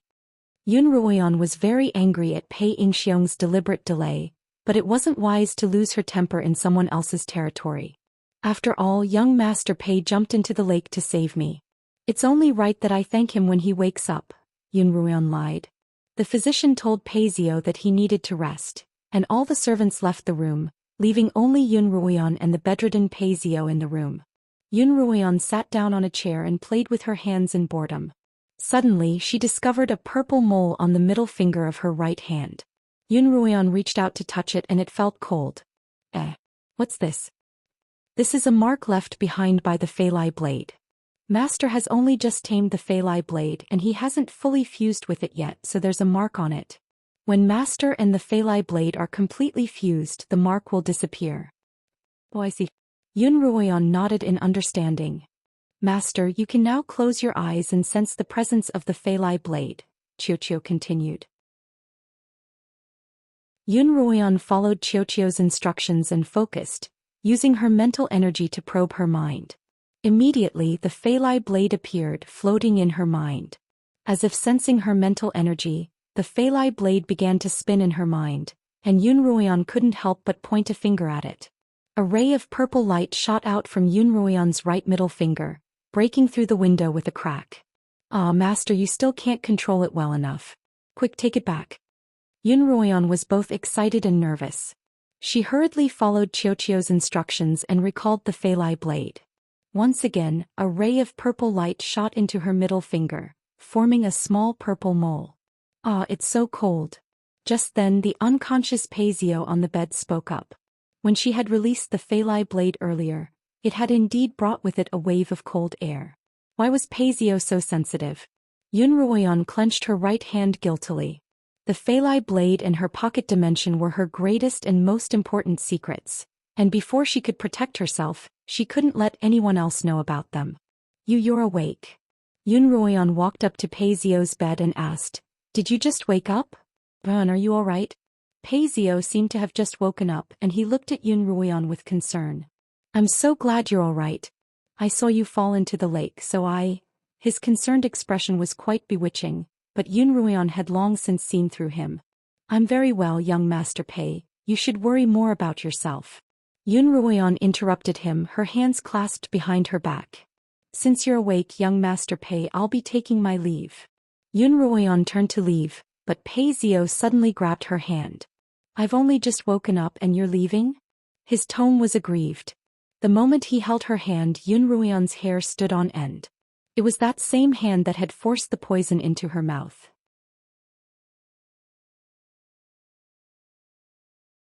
Chapter 22. Let go of me.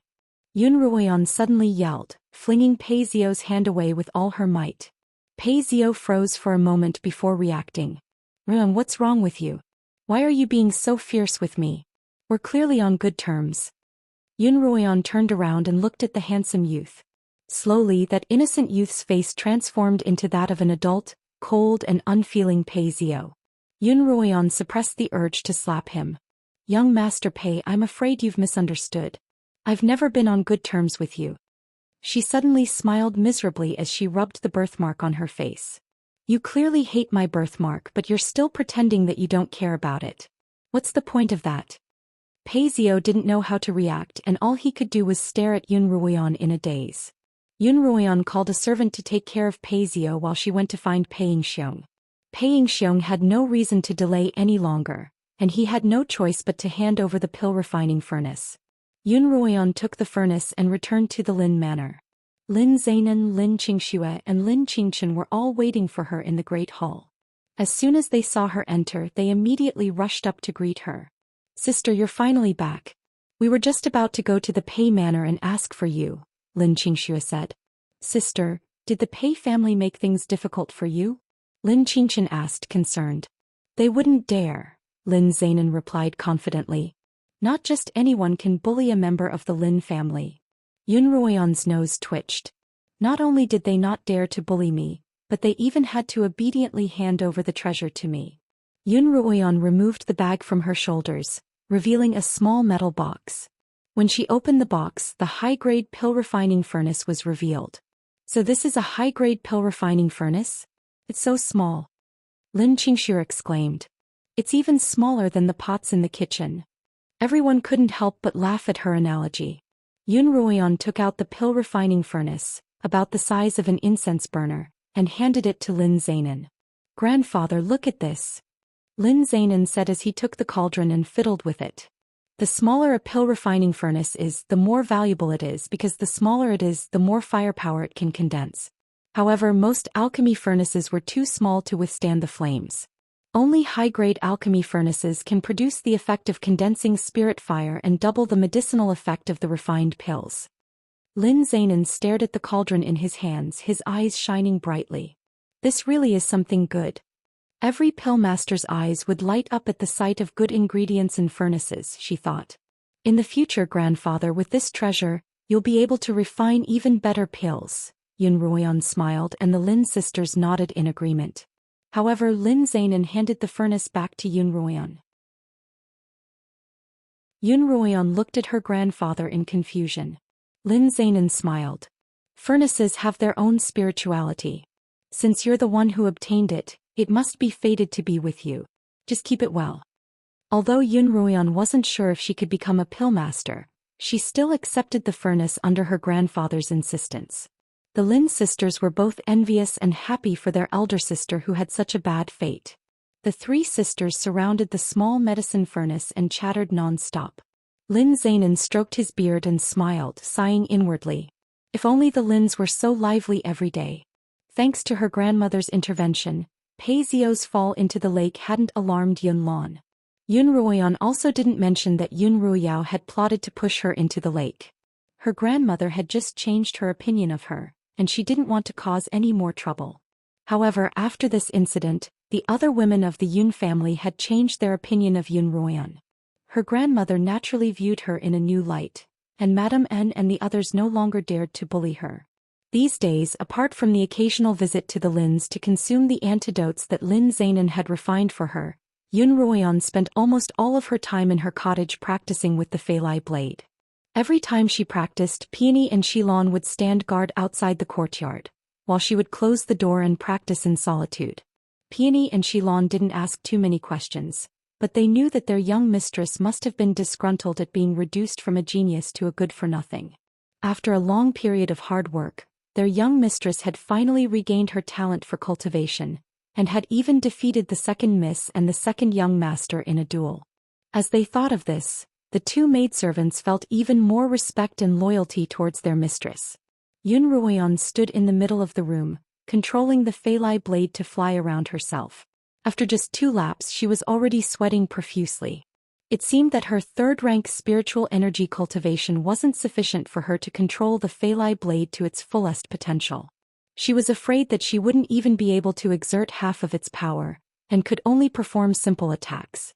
Mistress, someone's coming. Yun Ruoyan was in the middle of her practice when a chirping alarm sounded in her mind. Without hesitation, Yun Ruoyan sheathed the Feilai blade. Who's there? If you're not coming out now, I'm going to call for help.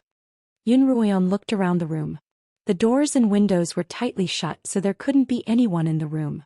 Yun Ruoyan walked over to the back window. Just as she was about to open it, the window opened on its own. Why is it you again? The person standing outside the window was none other than the black-robed youth that she had met twice before. The youth held a gilded fan in his hand and playfully pointed it at Yun Ruoyan. How was it? Did I scare you? Yun Ruoyan was speechless and exasperated. Why are you so persistent? If you suddenly appear in front of me like this, I'm really going to have to call for help. There's no point in calling for help. By the time they arrive, I'll have long since disappeared without a trace, the black-robed youth replied nonchalantly. Then can you tell me why you keep appearing in front of me? Yun Ruoyan asked patiently. A person wouldn't pester her for no reason, and she wasn't some sort of stunning beauty.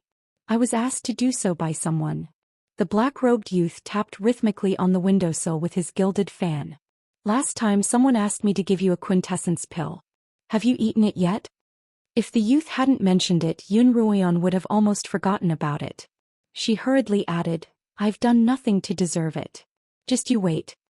Then she went into the room, retrieved the bottle of quintessence pills and tossed it to the youth. Ah. The youth caught the bottle, his expression one of shock. Don't you know that this is a quintessence pill? It's priceless. You can't even buy it. I know that this is a quintessence pill. That's why I said that I've done nothing to deserve it. As someone who had lived 2 lifetimes, Yun Ruoyan was even more aware of the fact that she had taken advantage of someone else. The youth craned his neck, about to argue with Yun Ruoyan, when Peony's voice suddenly sounded. Miss, the master has sent someone to invite you over. All right, I'll go right away. Yun Ruoyan nodded, then turned to the youth. No matter who asked you to do so, I don't want to see you ever again. See you never again. Then Yun Ruoyan slammed the window shut. The youth's mouth remained agape for a long time. Third Highness, how should we explain this to the master? A black-robed figure appeared by the youth's side with a whoosh. Just tell him the truth, uncle. Li Qianhan looked at the pill in his hand, an inexplicable smile appearing on his face. This Miss Yun is quite interesting, though a little ugly. I didn't expect uncle's appetite to be so heavy. Yun Ruoyan followed a servant to the discussion hall. Yun Lan, Madam, and the two Yun sisters and Yi Qianying were all present. Beside Yun Lan sat Envoy Ding. Now that everyone's here, let's get down to business. Envoy Ding placed the teacup in his hand on the table, took out a booklet and began to read aloud. The two contestants who have passed the trial and obtained the right to enter the imperial territory are Yun Ruoyan and Yun Ruoyu. Envoy Ding closed the booklet and continued. However, each family also has a recommendation slot. The Yun family has recommended Yun Ruoyao, while the Pei family has given this slot to Yi Qianying. As a result, all four of the young misses present have the right to enter the imperial territory. Yi Qianying's ashen complexion immediately turned rosy, and she couldn't conceal her joy as she hurriedly thanked Envoy Ding. Yun Ruoyan was a little confused. Why would the Pei family give this slot to Yi Qianying? Could it be that Pei Zio was already in cahoots with Yi Qianying? That couldn't be. Based on her experience from her previous life, the two of them wouldn't have gotten together so early on. Yun Ruoyao was publicly acknowledged as the most talented girl in the Yun family, but she had unexpectedly lost to Yun Ruoyan. She was already unhappy to begin with, and even though she had been recommended by her family, she didn't feel the slightest bit of joy. After announcing the list of contestants, Envoy Ding opened a mahogany box on the table, took out 4 tokens and handed them to each of the 4 young misses. These tokens will allow you to enter the imperial territory, as well as your credentials to enter Kongming Academy in the future. Only those who leave the imperial territory with these tokens will be allowed to enter Kongming Academy. Those who don't leave the imperial territory or lose their tokens won't be able to enter Kongming Academy. After handing over the tokens, Envoy Ding left. Yun Lan looked at the 4 young misses standing before him, quite satisfied with the results of this trial. Not only had his daughters obtained a slot, but even his niece Yi Qianying had been admitted. It was as if the gates of Kongming Academy had been opened wide for the Yun family. When his gaze swept past Yun Ruoyan, however, he couldn't help but pause. Yun Ruoyan stood there quietly.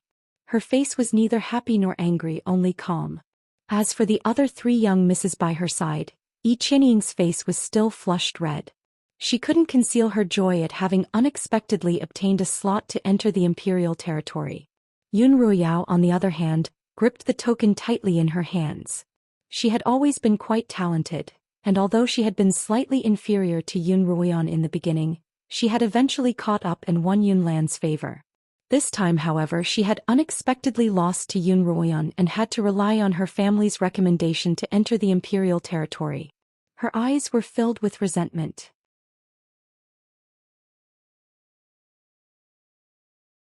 Chapter 23. Because Yun Ruoyu had relied on her own ability to obtain the spot, her head was held high, and her proud expression was unmistakable. Compared to the 3 of them, Yun Ruoyan's composure was even more striking. When Yun Ruoyan raised her head, she met her father's approving gaze. She paused for a moment before lowering her head again. Yun Lan's heart was in turmoil. He had once cherished this daughter of his. At that time, Yun Ruoyan's mother Lin Yueme hadn't yet died, and the birthmark on Yun Ruoyan's face hadn't been so obvious. However, when Yun Ruoyan was a year old, Lin Yueme suddenly died of a strange illness, and the birthmark on Yun Ruoyan's face began to appear. From then on, there were rumors that Lin Yueme had been cursed to death by Yun Ruoyan. Naturally, Yun Lan didn't believe this rumor. After dismissing a few servants, the rumors died down. But as he looked at the face that bore a resemblance to his late wife's slowly being covered by the ugly birthmark, Yun Lan grew more and more disgusted with Yun Ruoyan, and gradually distanced himself from her. When Yun Ruoyan lost her talent for cultivation, His disgust for her became even more pronounced. However, contrary to his expectations, the daughter he had given up on actually relied on her own abilities to obtain the right to enter the imperial secret territory. He couldn't help but have a whole new level of respect for her. Tomorrow we'll be entering the imperial territory. Yunlin stood up from his seat and gestured to his servant, Old Wu. Old Wu carried a tray in front of the four of them, upon which were 4 small white porcelain bottles. Here are 4 life quintessence pills, one for each of you. If you're injured in the imperial territory, these pills will help you quickly recover your energy and cultivation. Yun Ruoyao and the others were overjoyed. Pills were very precious items, and even a pill-making family like the Lin family was generous enough to fork out 4 life quintessence pills at once. This was because pill refining was extremely taxing on a pill master's spiritual energy, and the Lin family only had one pill master, Lin Zainan. As a result, the number of pills they could make was limited, so pills were especially important to them. Tomorrow you'll be entering the imperial territory. Once you've received the pills, go back and rest. The 4 of them bowed and excused themselves. Sister, Yi Qianying called out to Yun Ruoyan from behind, and she turned to look at her. Big sister, I'll be entering the secret realm tomorrow. Please take care of me then. Yi Qianying put on a very sincere expression. By her side, Yun Ruoyu laughed disdainfully. Qianying, don't be so humble. Even if you're in danger, don't you still have me? I'll definitely protect you. Yi Qianying hurriedly complimented her and asked her to take good care of her. At this point, Yun Ruoyao had already buried her unwillingness in her heart. She walked over and smiled. Us sisters must take care of each other and make the Yun family proud. As soon as Yun Ruoyan saw her fake expression, she couldn't stand it anymore. Sisters, you're too polite. If the 3 of you work together, you'll definitely be invincible. I won't be joining in the fun. He turned to leave, but Yun Ruoyu's cold laughter could be heard behind him. Why are you acting like a daughter of the first wife, you ugly freak? When she returned to her rooms, she looked at the white porcelain bottle in her hand and couldn't help but think of the black-robed youth. Just what kind of person could produce 5 life quintessence pills at once? I was asked by someone to visit you, and that bottle of life quintessence pills was also given to you on that person's behalf. The youth's laughter rang out by Yun Ruoyan's ear. Yun Ruoyan's heart skipped a beat. Could it be him? The black-robed man who had fallen into her rooms and forcefully kissed her surfaced in her mind. Before he left, he had indeed said that he would cure her of her poison. Could it be that he had asked the black-robed youth to give her those 5 life quintessence pills? Thinking of this, Yun Ruoyan stood up abruptly. 5 life quintessence pills, and she'd actually returned them. How painful. The night passed uneventfully, and the next day, the 4 Yun girls rode the family's carriages up the Yueli mountain, the sacred mountain of the Li Kingdom. The imperial territory was located on this very mountain. Sister Ruoyao, look. Yun Ruoyu exclaimed excitedly. So many carriages. Yi Qianying and Yun Ruoyao looked out of the carriage, and Yun Ruoyan glanced sideways as well. There were at least 100 carriages on the Yueli mountain, and it was quite a sight to behold. Yun Ruoyao, who had been resting ever since she had boarded the carriage, suddenly opened her eyes. The opening of the Imperial Territory and Kongming Academy's recruitment are both major events on the Qinyuan continent, so of course there would be a lot of people. In contrast to her 2 sisters' fuss, Yun Ruoyao was much calmer. Kongming Academy recruited students once every 3 years, and the Imperial Territory was also open to the public once every 3 years. Each of the 4 major kingdoms of the Qinyuan continent, the Li, Yu, Mo, and Qin kingdoms, would send their elites to participate, and even some of the smaller kingdoms would try their best to qualify. Becoming a student of Kongming Academy was the dream of every talented child on the Qinyuan continent. I have to get out of the Imperial Territory and become a student of Kongming Academy. This is the most important step in my life. Yun Ruoyan made up her mind. Just as Yun Ruoyan was deep in thought, she suddenly heard someone call out to her. She turned and opened the window on the other side of the carriage, where she saw the Lin siblings. The 2 sisters were waving at her from the window of the opposite carriage, and Yun Ruoyan hurriedly waved back. She had thought that it would take some effort to find them, but she hadn't expected to run into them so soon. Yun Ruoyan was overjoyed. She would definitely take good care of the Lin sisters. About an hour later, the carriage finally arrived at the top of the Yueli mountain. Yun Ruoyan didn't greet anyone else and instead went straight to meet up with her two sisters. She's so cold to her own sisters, but so friendly with those from other families. Yun Ruoyu muttered unhappily as she looked at Yun Ruoyan's back. If she's in danger, don't blame us for not helping her. Forget it, let's leave her be. Yun Ruoyao tugged on Yun Ruoyu's sleeve. We're about to line up to enter the territory, so let's not get separated. Yi Qianying also looked at Yun Ruoyan's back, a faint, cold smile on her face. The Yun and Lin families were both reputable families in the Li Kingdom, so they were naturally at the front of the line. Before long, they had all arrived at the entrance to the imperial territory. After showing their tokens to the guards, they entered the secret realm one after another. He had imagined the entrance to the mystic realm to be a majestic and unadorned gate, but in reality the entrance to the mystic realm was actually a cave that looked very deep. The walls of the cave were emitting a faint light which was very mysterious. Yun Ruoyao led Yun Ruoyu and Yi Qianying into the cave first, followed closely by Yun Ruoyan, Lin Qingxue and Lin Qingchen. Behind them were two unfamiliar youths, one male and one female. The cave was very deep and a cold wind blew through it. Yun Ruoyan and Yi Qianying held hands, both nervous and expectant. Brother, that's so magical. Even glows. A girl's voice came from behind. Brother, I don't know either, a youth replied. Sister, be careful, follow me. Tisk, if you don't even know what moonstone is, I wonder what country bumpkin you're from. Yun Ruoyu's giggling voice came from the front. Brother, someone's calling us bumpkins, the girl whispered. Sister, don't pay attention to those snobs. Once we enter Kongming Academy, no one will dare look down on us anymore. Yun Ruoyu was just about to retort when Yun Ruoyao stopped her. This sister of hers didn't know when to throw a tantrum and it gave her a headache. Sister Ruoyan, Lin Qingxue whispered, I don't think that the inlaid walls are moonstones. No, they're not, Yun Ruoyan replied. It's a type of mineral that contains fluorescent powder. This mineral is sentient and it only glows when there's someone around. In her past life, when Pei Zio had brought her into this cave, she had also thought that the glowing objects on the walls were moonstones. It was only after hearing from Pei Zio that she realized that they weren't. We're at the exit. Someone called out and the crowd turned to look in front of them. White light shone from the sky. Not long after, the crowd finally exited the cave and their eyes widened. In front of them was a valley filled with birdsong, fragrant flowers and gurgling water. There were many plants that none of them had seen before, all of them thriving. These flowers are so pretty. Lin Qingxue pointed at a pink flower and exclaimed excitedly. That flower's poisonous, so don't touch it, Yun Ruoyan warned. Yes, Sister Ruoyan. Lin Qingxue nodded obediently. Yun Ruoyan had already told them in advance what to take note of once they entered the imperial territory. Lin Qingxue had been so excited that she'd forgotten. The brighter something is, the more poisonous it is. Aren't you courting death if you don't even understand such a simple principle? Yun Ruoyu didn't let go of any opportunity to insult others. We're indeed not as smart as you, sister, Yun Ruoyan replied coolly.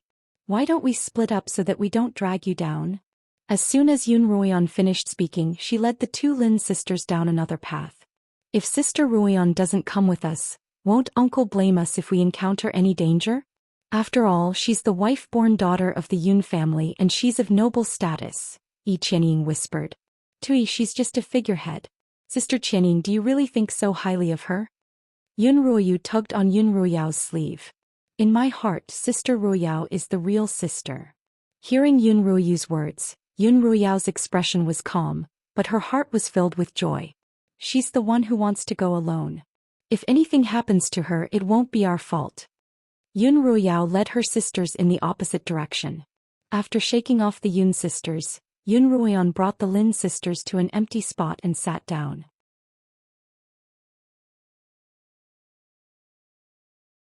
Chapter 24. Yun Ruoyan picked up a branch from the ground and drew a circle around it. This is the outskirts of the imperial territory. It's less dangerous, but there are fewer treasures. Given our strength, I think we should be able to go deeper. She drew a straight line through the circle and looked at the Lin sisters inquiringly. Obtaining the right to enter the imperial territory was not only to enter Kongming Academy, but also to obtain valuable herbs and treasures. The imperial territory was the place with the most spiritual energy in the entire Qinyuan continent, and it was home to a large number of valuable herbs and magical beasts. Herbs were ingredients for making pills, and the cores of magical beasts were even more valuable. Not only could they be used as pills, but high-grade cores could also greatly increase one's cultivation. "We'll listen to you, sister," Lin Qingchen said. "Right, we'll listen to you, sister." Lin Qingxue also raised her hand in agreement. "Before we came, we promised grandfather that we'd bring him as many high-quality herbs as possible." Once the three sisters had reached an agreement, they prepared to set off. Suddenly, Qiuqiu's voice rang out in Yun Ruoyan's mind. "Mistress, there's a mid-rank magical beast behind you and it's trying to ambush you." The biggest difference between magical beasts and normal beasts was that they were intelligent and knew how to react to their target's movements. "A mid-rank magical beast? Can I take care of it?" Yun Ruoyan hadn't expected to encounter a mid-rank magical beast before they'd even left the outskirts. She wasn't confident that she'd be able to deal with one, so she asked in her mind. "If you use the Feilai blade, it'll be easy to take care of. Given your current cultivation, you'll probably have to fight it for a few rounds," Qiuqiu replied. She wouldn't use the Feilai blade unless she had no other choice, and she wanted to make use of this opportunity to hone her cultivation. Perhaps she'd be able to make a breakthrough. "All right. Let's fight." Yun Ruoyan purposefully landed behind her sisters, one hand on the hilt of her sword, silently preparing for battle. "It's coming," Qiuqiu warned. At the same time Yun Ruoyan called out, "Careful." She unsheathed her sword and held it horizontally in front of her and her sisters. As soon as he finished this series of actions, a black leopard-like animal scurried out of the woods at the side. Unprepared, Lin Qingxue and Lin Qingchen were both taken aback. For a moment they didn't know how to react. Holding the sword in one hand, Yun Ruoyan pushed the two sisters back with the other. With a twist of her waist, Yun Ruoyan narrowly dodged the beast's attack. It landed on the ground and crawled on the ground, staring intently at her with its yellow eyes. "It's a night demon leopard," Qiuqiu explained. "The night demon leopard is a mid-level magical beast. It's cunning, but its attacks aren't that strong. It usually hunts its prey at night." Now that Yun Ruoyan was confident, she was even calmer against the night demon leopard. In her heart she thought about how she could kill it in a single blow. The night demon leopard's attack power is not strong, but it is very smart and its movements are extremely fast. This was Yun Ruoyan's first time facing a magical beast, and Qiuqiu was nervous for its mistress. It failed in its sneak attack and is now observing Master, considering whether to escape or fight. Master can bluff and scare it away. Scared off? Oh no. This was her first time encountering a magical beast, and her desire to fight had been ignited. She didn't want to lose this opportunity to train herself. Her heart skipped a beat and she tilted the sword in her hand down a little, revealing a flaw. The night demon leopard's yellow eyes suddenly shone with a bloodthirsty light. With a forceful kick of its hind legs, it pounced at Yun Ruoyan. The night demon leopard locked onto the opening that Yun Ruoyan had revealed and pounced at her as fast as lightning. Yun Ruoyan had been waiting for this move. Bending her legs and bending her back, she raised the sword in her hand. Just like that, the night demon leopard's belly faced Yun Ruoyan's sword. The night demon leopard landed behind Yun Ruoyan, its eyes filled with shock. In the next second, its stomach was like a bag that had been cut open, and its intestines fell out, covering the ground in red. Then its body tilted and it fell to the ground. "Wow, Master, you're amazing." Qiuqiu cheered. "Wow, sister, you're amazing." Lin Qingxue and Lin Qingchen also ran over, cheering. Yun Ruoyan stood up and sheathed her sword. She exhaled, a carefree smile on her face. This was the first time she had killed a demon leopard since her rebirth, and it gave her a sense of satisfaction. She wasn't a bloodthirsty person, but she had suppressed her anger from her past life for far too long, and she needed an outlet to vent it. "Take out its beast core," Yun Ruoyan instructed. "All right." Lin Qingxue unsheathed the twin daggers she carried with her, walked up to the night demon leopard's corpse, and plunged the daggers into its eyes, splitting open its skull. "Oh my god, it's a fourth-rank beast core." Lin Qingxue exclaimed in surprise as she took out a green beast core from the leopard's skull. Lin Qingchen also walked over happily to take the core. I've used up most of the beast cores at home, and a 4th-rank beast core is a good ingredient for making pills. Lin Qingchen wiped the blood off the core and was about to place it in her pouch when she suddenly remembered that Yun Ruoyan had killed the beast, and that the beast core should be given to her. She hurriedly handed the core back to Yun Ruoyan and said apologetically, "This is sister's spoils of war, so it should be given to you. We sisters don't have to worry about such things." Yun Ruoyan smiled. "And this is only the outskirts. There'll be plenty of good stuff in the future." Lin Qingchen didn't refuse and placed the beast core in her pouch. Just as they were about to continue walking deeper into the forest, Yun Ruoyan suddenly sensed that someone was following her. She stopped and spoke to Qiu in her mind. "Qiu, it seems like someone's following us.